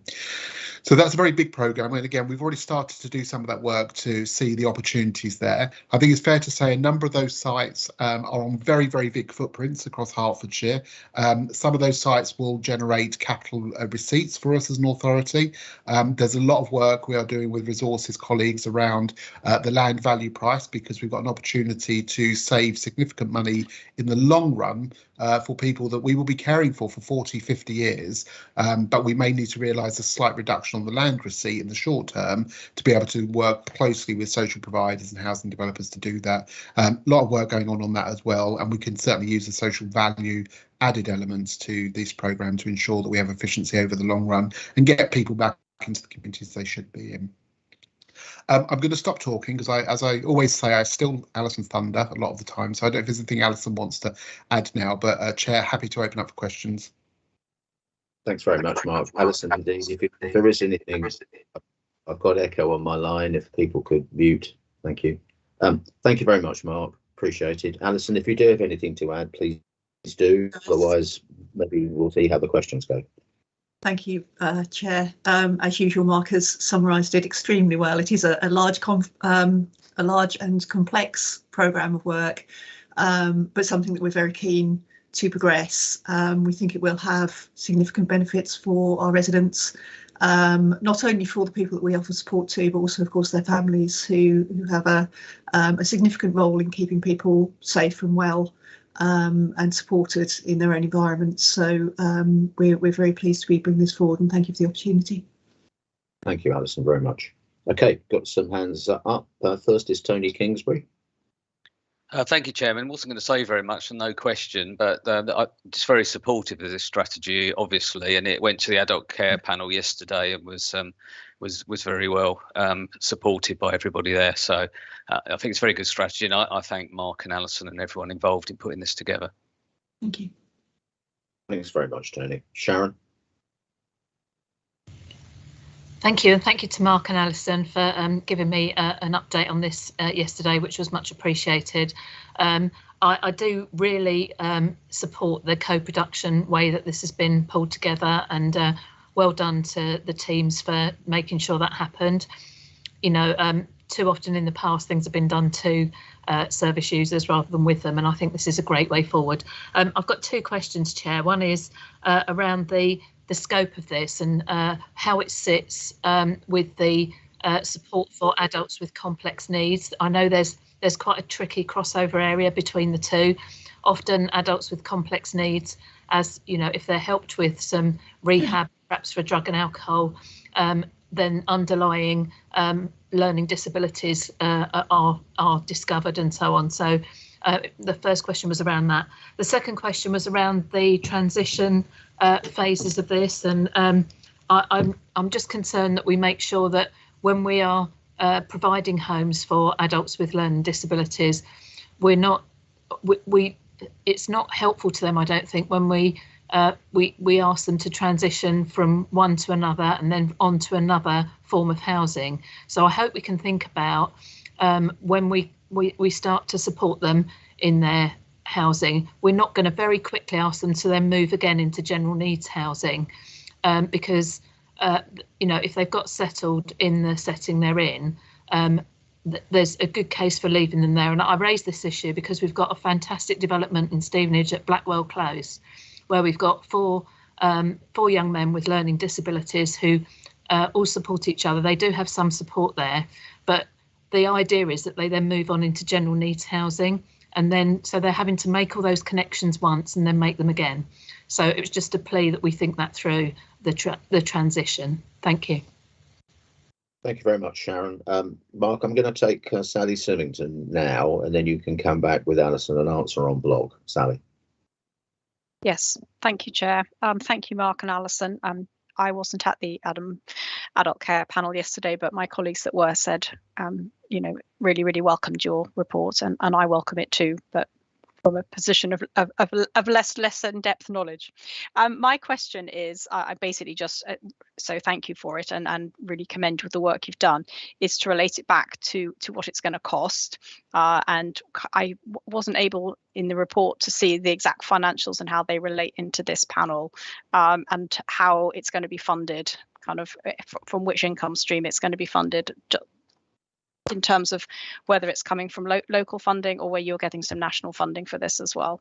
So if you could address that, even in a broad brush way, that would be useful. Thank you. Sally. And Mark, Alison, hang on again. We've got one more hand up, so we'll just take that and then you can deal with everything in one go. It's John Graham, please. Yeah, thank you, Chairman. It really follows on a little bit from Sally's point. I was struggling to understand whether this is a capital programme or whether there's a revenue element attached to it. So to what degree are you in repairs and maintenance, and to what degree are you actually replacing and it becoming a capital programme? So it really follows on from Sally's comments. Thank you. Thanks, John. Okay, away you go, Mark. Alison. Brilliant. Thank you, Chair. Alison, shall I take the complex need one, and then I wonder whether the capital and the financing, because you've done a lot of work on that, if you pick up on that. I suppose in the first instance, the project will touch on and will be supportive of our complex needs programmes, but the accommodation strategy is very clearly defined around those with eligible Adult Care Act needs. That's the focus that we have.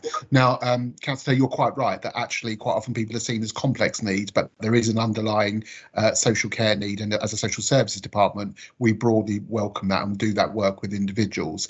Therefore we are working very closely with Helen Gledhill, who you may know, who is leading on the complex needs work, and we're doing some direct work with organisations, and we have an example of what Borough Council currently, where there is accommodation being developed with us wider than just this strategy, where we can support those complex needs. This strategy absolutely will help those individuals that have diagnoses of autism, underlying drug and alcohol issues, because that does come within the remit of the Care Act. And as we develop our accommodation, we'll be kind of cognizant of those needs and how we can ensure those people are supported to retain tenancies in a way that is I suppose more useful and directly responsive to their needs. So you mentioned drug and alcohol, we look at autism. We know that currently we don't have the right care going into the right types of buildings, and just those environmental impact and not having the right care there can just add to the complexity in people's presentations and then the perception that they're failing, when actually we can get a better accommodation and environment and staff going into that, we'll get better outcomes for those individuals. So it will impact on that group of work. It won't necessarily cover everyone. That's the wider remit of Helen Gledhill's complex needs work, so we should be able to put between the two of us in ACS, we will be covering most of that work. Alison, I'll let you touch on the funding streams and how we're going to resource this, and then Chair, if I might just mention something very briefly on the move on that Councillor Taylor mentioned. Yeah, absolutely. Alison. Thank you, Chair. It's a complicated issue, is the first thing to have to say. We have put in to the IP bid for some capital funding. It's not a large amount of capital funding, I have to say, because it is an enabling budget rather than a commissioning budget. So we are not looking to provide all of these properties through our own resources.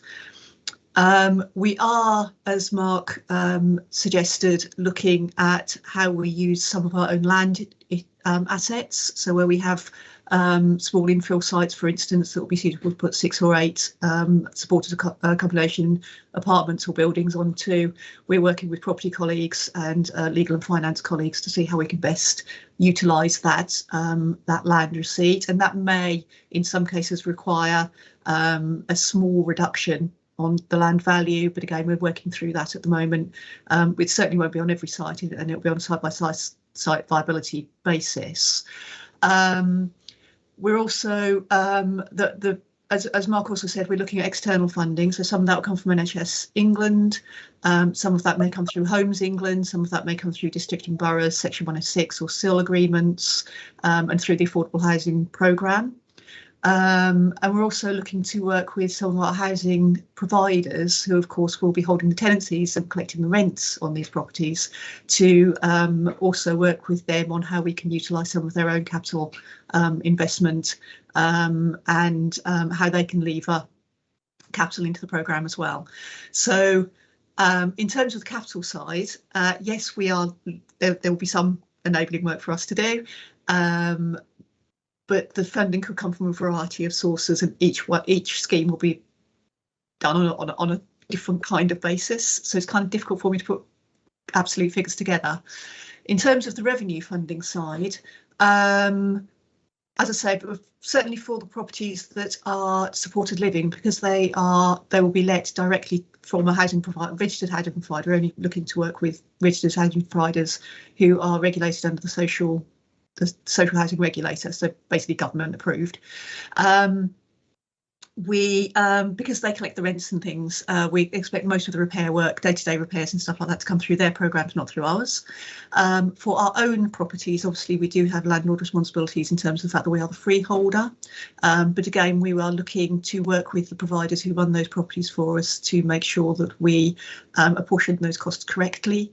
And as Mark said, we're doing a whole piece of work around all of those properties to see where it is best to refurbish, where it is best to redevelop, where it is best to dispose in some cases, and working with the providers, the housing providers who manage those for us, to realise those benefits as best we can.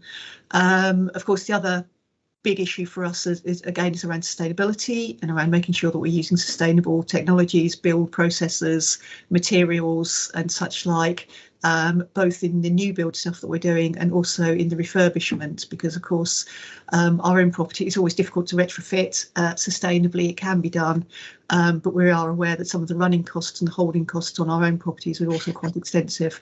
So some of the work that we are doing in ACS will also impact on the work that our property colleagues are doing in terms of facilities management and asset management stuff as well. So we are working very closely with them to try and realise some of that.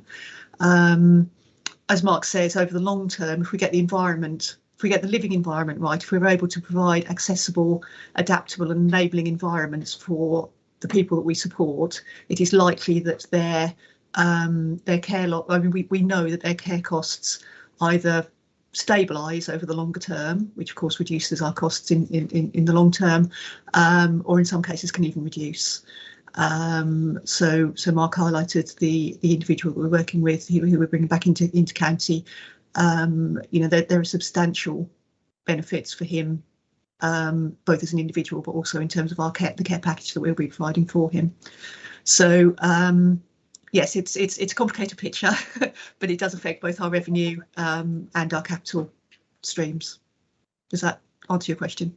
Thanks, Alison, very much indeed. Now, I know, Mark, you wanted to come back, but Stephen Pillsworth has put his hand up. So I'm going to let Stephen come in because I'm sensing that you want to come back with a kind of a wrap-up comment. So we'll let Stephen come in first. It was just add to a little bit to Alison's really helpful explanation there around some of the financials and some of the experience elsewhere across accommodation schemes. So there is a new line in the IP, £15.4 million for this, which will help move this forward in the way Alison describes. And I think adult care services have brought forward in the past some quite innovative approaches to accommodation needs for a range of service users. In the older people's area, we've seen, for example, using our land and being able to build out nursing home facilities, but then bringing in a provider to operate those for us. And more recently in the extra care housing area, again, working with housing associations to bring forward some of our sites and create those facilities. So, there's sort of already a track record there, and we can see similar examples within the disability services area that Alison mentioned. The other bit worth flagging, of course, because I know that this panel previously and through the IP has been looking at the ability of the council to generate capital receipts and the challenges sometimes around actually needing to utilise some of those sites for services. And again, this is sort of another example, and you heard Alison say, where actually in some cases it may be better for us as a council to retain those sites, use them to help this accommodation strategy maybe than selling them on. So again, at the appropriate stage, we work with the department to make sure, almost as well as the benefits for service users, actually is there sort of a financial business case around where it makes more financial sense to actually retain those sites for services rather than just sell them on. So yeah, quite a nice live example there of some of the broader issues I know that this panel has grappled with previously. Thanks, Stephen. They're helpful comments. Thank you. Mark, back to you. Thank you. Yeah, just to really acknowledge Councillor Taylor's points around the move on. I think what we're trying to do with this strategy is make that even less likely going forward. Having said that as well, we also recognise, because of the co-production, we got a very strong message from young adults and their families that they also would quite like properties where they can share and do what 18 to 25-year-olds and probably all of us did between 18 and 25 as well, and learn to live, have a bit of fun, get jobs, go to local colleges, and then settle down further going forward. So this allows us to give a real blend of those type of approaches. At the moment, most people who live in accommodation where their care needs change, there is a real tension about moving them throughout the life course. And I think actually this will start to resolve that. We're much better now at commissioning social care on a flexible and supportive way. We now need to just break the link to the building, and we will be able to have a much more modern approach to that, which would allow for all of those personalised responses at an individual level to be available to across Hertfordshire. Thank you very much, Mark. Sharon's smiling. That's nice of you, Sharon. Thank you. Well, I must say, Mark, I think I'm personally still learning how to live, and I'm still trying to have a bit of fun, even though I've fallen outside the age bracket you've just referred to. I'm sure that applies to everybody in this panel. Just before I move to the recommendation, I wonder if I might just take a moment. There will be an awful lot of residents of Hertfordshire who will be wholly unaware that Hertfordshire County Council works in this area. And if there are any members of the public who've just been watching this, and should anybody also have read the paper, it will be immediately apparent that this is a really serious area that we work in. The work that we do is of great value to our residents. It's complex, it's not easy, and if I might say, I think we do a pretty good job of it. So just taking this opportunity to thank you, Mark and Alison, and the totality of your team for the work that you do. Just if I can just slightly labour the point, for reasons that we all understand, there are many people in Hertfordshire that are aware of a pothole, but there are very many more people who are unaware of the work that you do, and we're very, very grateful. With that, I'm going to move to the, no more hands, yeah, going to move to the recommendation. This is item 8, and the recommendation is as follows. The panel is asked to comment on the report. The panel is asked to endorse the ADS accommodation strategy and recommend to Cabinet that Cabinet approves the ADS accommodation strategy. If I could ask everybody to express their view in chat, please, I'd be grateful.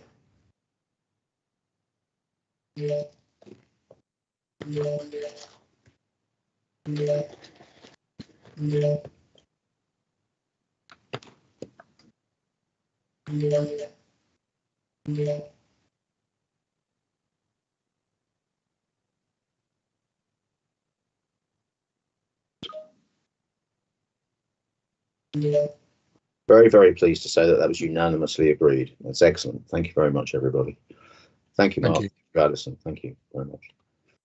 Okay, we're now moving on. Item 9. This relates to the corporate complaints policy. I'm not quite sure if this is going to be presented by Quentin Baker or Jenny Kunkoon. I see Jenny on the call. Yes. Were you presenting, Jenny? I'm presenting today, yes, thank you. Okay, away you go. Thank you, Chair, and good afternoon to the panel. As I said, my name is Jenny Kunkoon. I'm Principal Solicitor within Legal Services. I was tasked with reviewing the corporate complaints policy. So in November 2020, sorry, I'm going back way to that. November 2020, we received a finding from the Local Government Ombudsman that raised some recommendations around our corporate complaints policy regarding timescales and clarity. We took that as an opportunity to do a wholesale review the corporate complaints policy to make sure it's still sort of fit for purpose. It's been in place for quite some time. In order to do that review, I undertook a desk-based review of 6 other county councils across the country to see how they're presenting their complaints policies, the various stages, and they do differ quite greatly. But the LGO's position is that they are open to a complaints policy to look however it should, as long as we are following it properly and dealing with complaints transparently. So that's the key of this review, is to make sure we continue to do that. We also did go out for 6 weeks consultation with the LGO themselves, as well as the Citizens Advice Bureau and some of the advocacy groups that we work with. And we've used the feedback from that to obviously strengthen this position. And finally, I'd say that all the complaints managers are being, I meet with them on a regular basis, and they've been involved fully in this review, as obviously on the day-to-day, they are the people that will be dealing with the policy and the complaints. I would just like to highlight some of the changes that have been made, because they might not be fully apparent from the drafting. So we've gone and clarified the types of complaints the policy can't cover. So obviously there's certain areas that we won't be able to deal with complaints, but we'll direct individuals to the appropriate place that concern should go to. We've added some additional signposting in the policy to other council policies, but also to some of our partners. So as I say, the advocacy services, we're going to use their links to be able to support people to get advocacy if they need to in bringing complaints. We've increased our stage 1 time response from 10 days to 20 working days, which is in line with the other councils, or some of the councils we looked at. Some of that is obviously due to volume of work. It just gives the departments enough time to be able to deal with these complaints fully. We've also streamlined our stage 2 process, which was one of the areas the LGO did refer to. So it's a lot clearer that it's a single senior management review, rather than sort of concern around whether it would go to a senior manager or an external investigator. And we've again clarified our stage 2 time responses in response to the LGO. Finally, we've added their additional wording they've requested. So there's a lot more information about the LGO and how complaints can be dealt with. So just to summarise, this is now going to be a forward-facing web page, or that's the aim of it. So therefore, it's sort of really getting it transparent. The members of the public can find this easily, access it easily, and be able to make complaints in their chosen way. So email, through an electronic form, or by post or phone. So that's sort of a brief summary. If anybody has any questions, I'm happy to take them. Thank you very much, Jenny. Just pausing to see if there are hands. There is one. Steve Jobs. Yes, I did have a question. It was just about the background, where it lists the complaints managers in a number of areas, but there seem to be some areas of the council that weren't covered. Is there some other mechanism that works in the areas that are not listed there, or are there areas missing from the list? It should be that those complaint managers will deal with all areas. It may be that the discrete areas fall within their wider remit title, but my understanding is those are the areas in terms of the services that people can complain to. So if, for example, a member of the public wanted to complain about something relating to the council's waste services, there is someone on that list, although it's not obvious. No, so the environment contact is the person who will start to deal with that.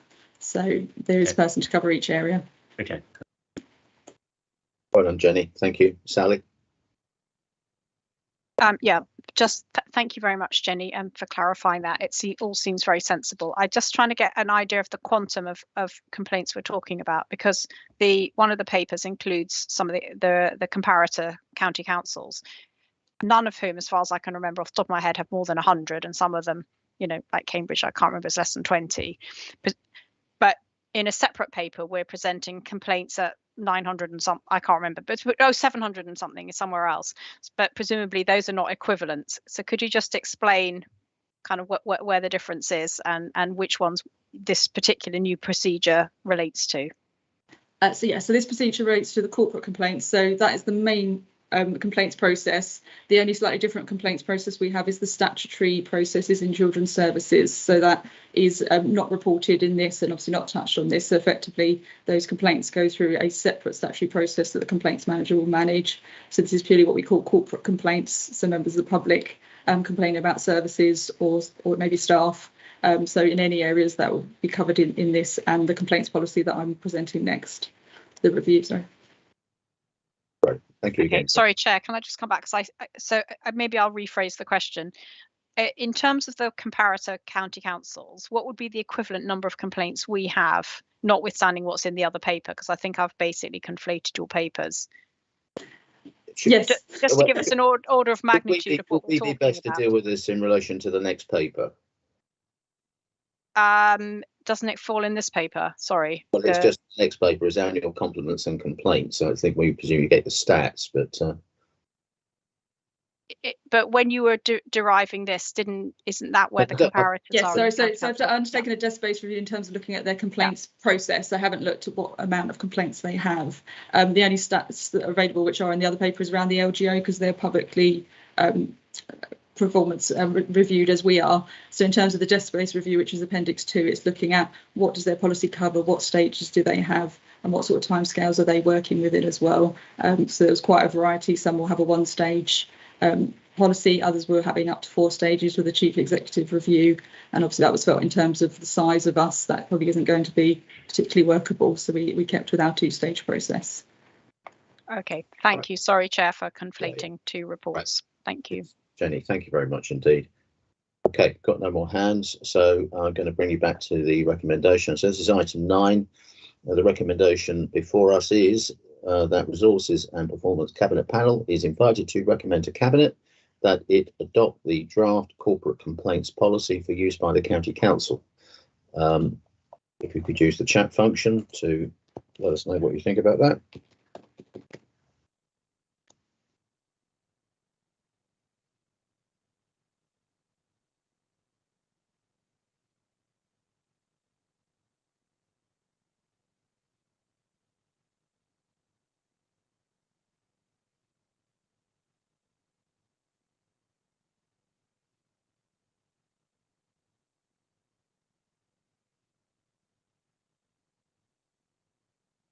Yep, thank you all very much. That was unanimously agreed. Now we'll move on to item 10, Annual Compliments and Complaints Report, to be presented again by Jenny Coon.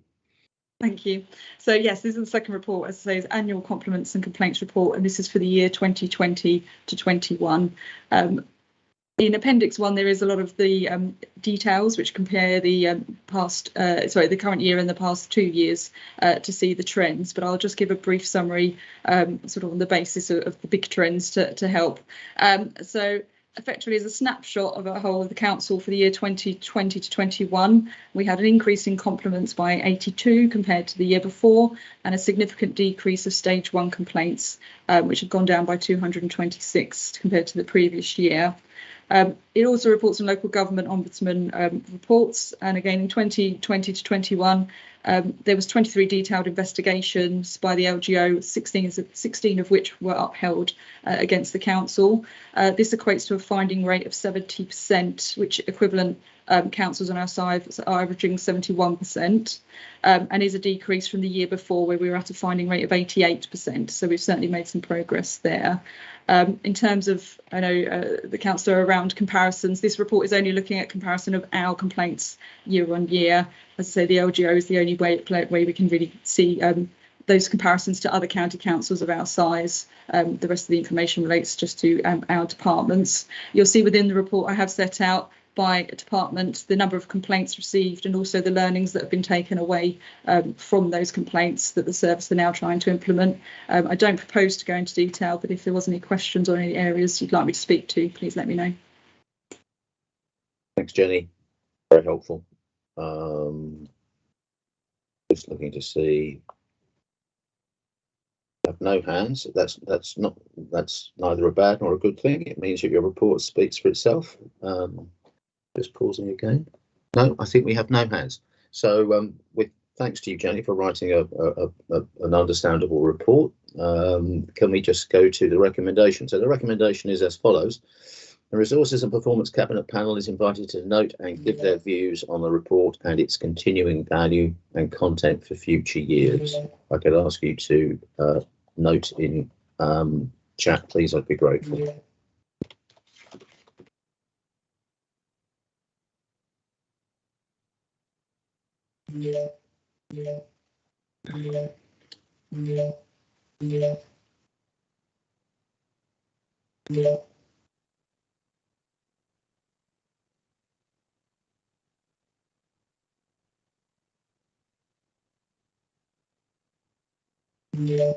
Excellent. Well done, everybody. We have noted that report.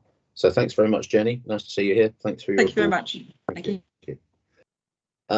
Now, just to say, I'm conscious of time. We've just ticked beyond 1 o'clock, and I think we had our break at about 11:30. So we could have another break now, but I'm making an educated guess that the next 2 items might not take too long. So unless anybody wants a break now, it'd be my preference to crack on and try and work through this and get to the end of the meeting. Yeah, okay, so we'll keep going. Thank you very much indeed. So we've now moved on to item 11, which relates to engagement with the Hertfordshire Jewish Forum. This is here today because it was originally presented as a motion to full council, and back at the time of that particular full council, for reasons to do with the pandemic, we were all very, very anxious that the council meeting should be as brief as possible.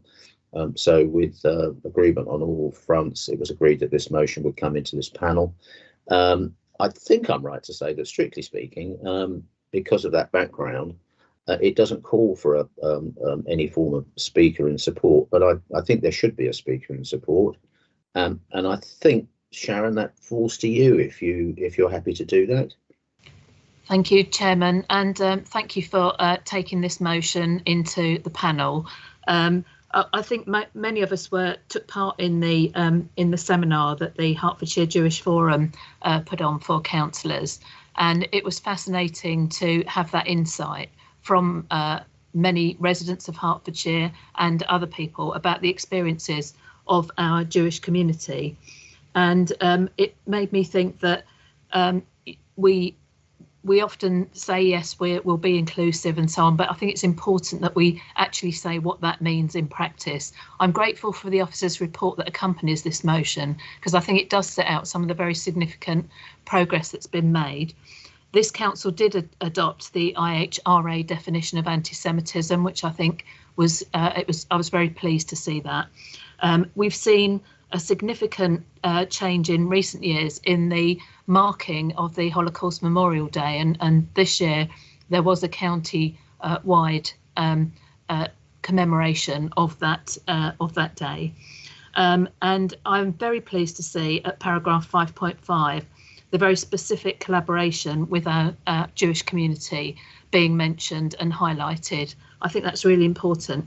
But the reason I brought the motion was that it was very clear from the seminar that in Hertfordshire we have the fastest, not only the fastest growing Jewish population in the UK, but also probably in Europe, and that's going to accelerate over future years. So I think it's particularly important that we recognise the pressures that community comes under. We recognise the specific needs that were highlighted to us at that seminar, and I think particularly shocking was to hear about some of the security needs, and that applies to the growth and development of the county in terms of housing development, and we saw some examples of that at the seminar, and very specifically to schools where there are Jewish young people attending. And I think recognising that, building that concern into the planning process with our Jewish community is really, really important, as is the recognition and celebration of Jewish traditions and festivals that will take place or are taking place in our county. I like to think we can be, and it came up in the corporate plan earlier, a county that is inclusive and recognises all of the various communities that live here. And there are, I expect each of them has their own particular issues and tensions that they face. But for the Jewish community to take that challenge and bring some of the things that they face directly to members, I thought was really, really helpful. And I can see from the officer report that accompanies my motion that went to full council that there is a real will to continue to work with the Jewish community, the leaders of that Jewish community, and make sure that we do address all of the issues that were presented to us at that very helpful seminar. So I'll stop there, and I hope that we can support this motion wholeheartedly. Thank you very much, Chair. Thank you very much, Sharon. Now, Alex James is with us, who has authored the report that's in front of us. Alex, I imagine you'd like just to say a few words. Yes, thank you, Chairman, and really just to probably sort of endorse what's already in the report, really, and I think kind of in line with what's already been said by Councillor Taylor, that yes, the County Councils has a strong commitment to equality, diversity and inclusion, as is outlined in our last year's agreed strategy in terms of diversity and inclusion for services, communities and partnerships, which included the commitment to empower our communities and provide them all with a platform to ensure their voices are heard in order to not only celebrate the uniqueness, but also, of course, respond to their needs and challenges as well.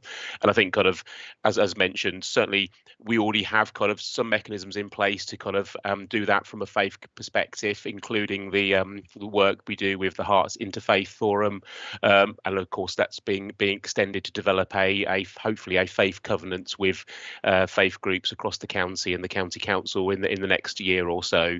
But also clearly we recognise the role of engaging with individual groups as well, as the report mentions. The intention not only of the Interfaith Forum chairman to discuss issues with the Jewish Forum, and I should note that the chair of the Interfaith Forum, Reynold Rosenberg, is indeed of a Jewish faith himself. So I think that will be hopefully very, very helpful conversation. But also officers will also be having those conversations as well, in line with our overall commitment not to obviously engage with Jewish communities, but all communities of faith, to try and make sure that we stand true to what's our commitment in our strategy.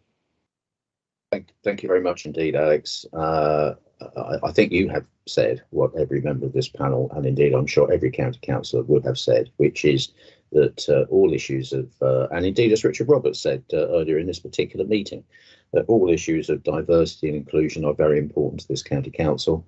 As you know, Alex, but others may not, I spoke at the Interfaith Conference, I think, 18 months ago, 2 years ago. I was very, very proud to do that.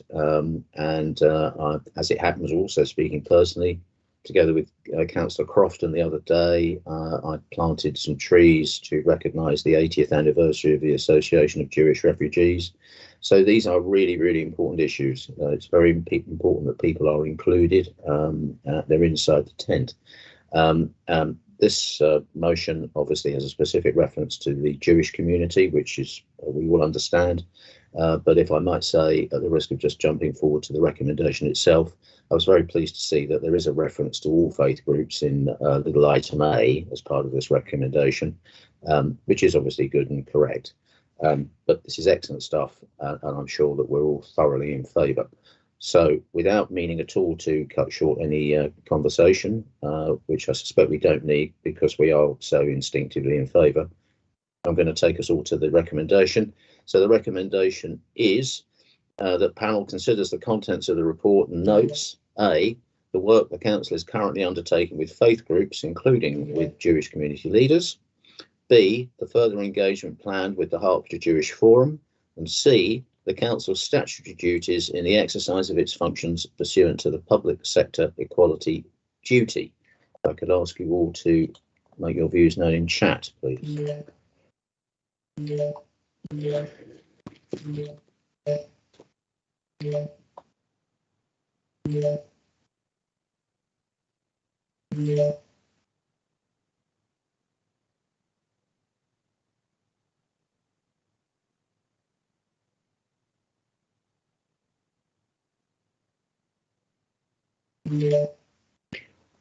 Well, I'm very pleased to say, but not surprised to say, that that was agreed unanimously. That's very, very good. Thank you very much, everybody.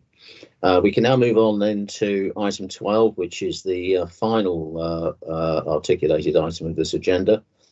And this relates to the introduction of parental leave for county councillors. Again, this was a motion that was presented to full council, and as I've already explained, for reasons to do with the pandemic situation at that particular time, it's been referred into this panel.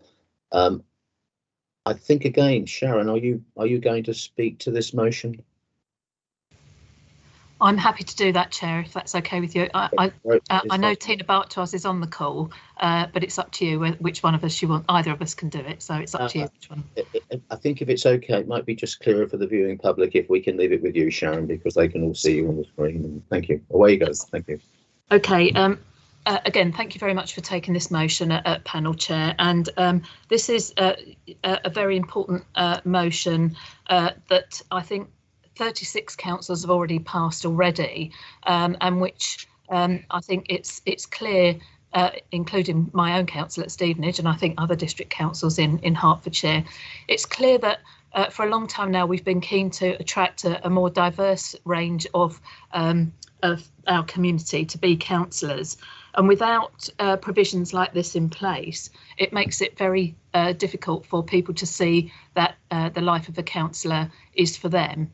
I think it's a very practical step that we can take to encourage more young women to come and take part in council life, and for men as well. If men want to take parental leave, I think that's equally valid. And you know, we do know that the age demographic for councillors is very skewed. Not pointing any fingers at anybody on this screen, because I know you're all young and vigorous, but there is a skewing of that. I mean, it's just a fact. So we want to encourage more young people to come onto the council. And I actually, we put this motion in at Stevenage several years ago now, and we had a councillor who went off on maternity leave. I think giving her the space to go and do that encouraged her to then come back when she'd had a maternity leave and then continue to take a full part in council life. We see across the spectrum of elected representatives that this is really necessary now, and I think recognising that people will have caring commitments and should be supported is really key. There is an LGA draft policy on this, so there's no great need for the council to expend lots of resources in writing our own policy. It's all there for us to pick up from the LGA. But really, this is an issue around equalities.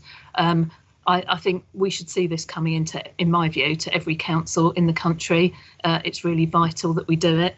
And the recommendation in the report is that this issue should be referred to Standards Committee for further consideration. I don't think it will need a lot of further consideration or much work, because we can adopt the policy that the LGA has set out, and I hope we will do that. And I can tell you from our experience that with councillors that go off and have their maternity leave, they will then come back and embrace their councillor role once again. You can decide that councillors continue to do casework or not, as the case may be, and that's for them to work out with their political groups, I think. But the basic principle of allowing councillors to take a period of parental, adoption, or carer leave, maternity leave, should be something that we all embrace. So I hope we can refer this to standards and ask them to come back with a detailed policy. Thank you very much, Chair. Thank you very much indeed, Sharon. Again, I'm anticipating that there will be very strong agreement for this item, but nevertheless, Alex James is here. And again, Alex, I think you just would like to just say a few words relative to this item. Thank you, Chairman. Yes, I think probably a few brief words on this one. Just to note, as Councillor Taylor says, there is a model LGA policy that's been produced on this. It's actually also included in the appendix to the report, and there's a link to it as well, so members can see what that looks like. I think the only thing I would really mention is that clearly this is trying to sort of work alongside, obviously, the law in here, and so there is worth perhaps noting things like that the parental leave policy wouldn't kind of circumvent things like the need for members to potentially attend a council meeting every 6 months. Although, as we know, at the council, at Hertfordshire County Council, the decisions about having exemptions to that are already delegated to the Standards Committee. That's why we felt that it was probably the appropriate place for it to be further consideration, obviously subject to the panel's thoughts today. Thank you very much, Alex. Okay, got a couple of hands up. First is Sally, and the second is Tony Kingsbury. Yeah, really, thank you, Chair. Thank you, Sharon and Tina, for bringing this motion. I've just really wanted to say that I fully support it and endorse what you're asking for. And as has already been said, it is a standard motion from the LGA, and I think Herts County Council should be embracing it. In terms of the other council I sit on Cornwall Borough Council, and one of my colleagues has just had a baby and has taken maternity leave. And I really, I think it's really important that people can do this and still play an active part in council life. And as has already been said, I hope that she will come back and join us, having had a break, the right space to do that. I wanted to say one other thing, and I've actually forgotten what it was now. Sorry, Chair, I've completely forgotten. I've lost my train of thought. You've had your anyway, moment in the sun there. Yeah, I am in the sun, as you can see. I am in a south-facing window, and it's shining straight in. But thank you very much. No, I really welcome this proposal. Thank you, Tony Kingsbury. Yeah, sorry, thank you. I was just going to come in, having read this earlier. I just had a question. I think Sharon dealt with it to some extent. Obviously, this is very good to try and get inclusive and get more people involved, and are very supportive of this. It's the casework, I suppose, was the issue I was talking about, because I can see obviously being a borough councillor, we have 3 councillors per ward and they can pick up the work very easily. I think if this was to come in, you've got to be careful, because there's 1 per division, how we run that with some of the the locality budgets, all those sort of things. I think that can be sorted out, and maybe that's something to be discussed at standards, but that was my only additional comment, really. Thank you very much, Tony. My own personal comment would be very similar to that, and again, just speaking to members of the public, obviously we recognise that we are elected by members of the public, and if a member of the public calls us with an issue, well, there's an issue that needs to be dealt with. It did seem to me, if I might say, that this is one of the reasons why the notion of referring this to standards to put flesh on the bones is exactly the right thing to do. I think it's, dare I say it, I think it's actually a very intelligent thought to refer it to standards. So that is obviously the proposal. And on that very big hint, I'm very pleased to say that Councillor Crofton's put his hand up. Thanks. It's a delicate one, and obviously, as chairman of the Standards Committee, we'll look at it there. But I mean, there will be huge issues involved in somebody being elected to serve their population and then being absent for a lengthy period of time. I suppose the electorate will determine whether they've been let down or whether they've been re-elected next time round. That's a matter for the electorate, but we'll look at the standards and we'll come up with something. We all know what a huge job being a councillor is, and what a total commitment that we all make before we get elected. Yeah, we'll see. I'm not certain that my electorate would be chuffed if I took a load of time off and then didn't help them.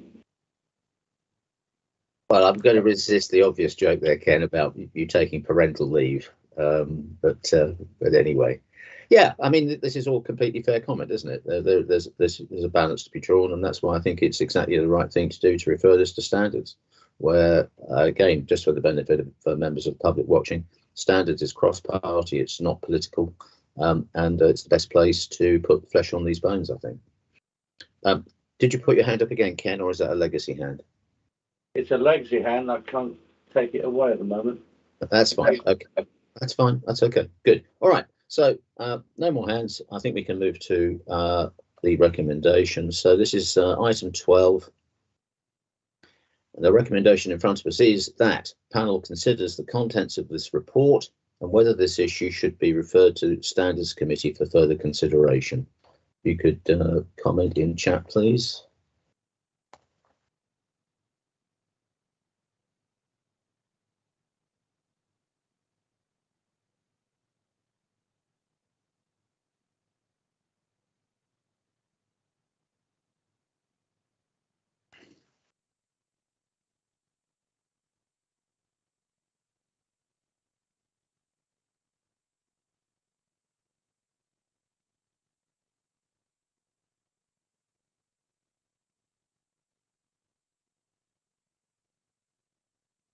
Great.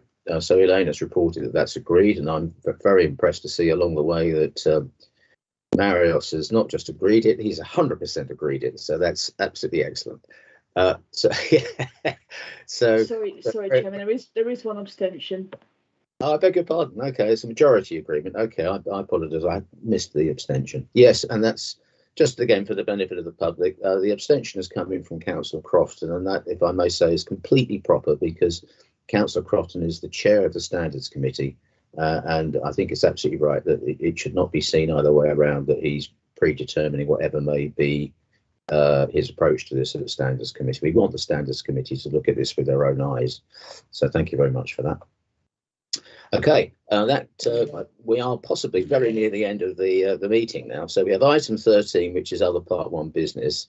There is none, and I think I'm right. Am I not, Elaine? That there is strictly a part 2 paper with these papers, but we have not needed to go into that part 2, and on that basis, we have arrived at the end of the meeting. That's correct, Chairman. Thank you. Very, very good. Okay, so it just remains for me to thank everybody very much indeed for all your contributions. It's been a very good meeting. I might say, back to Marios, we're 100% agreed, Marios. Thank you.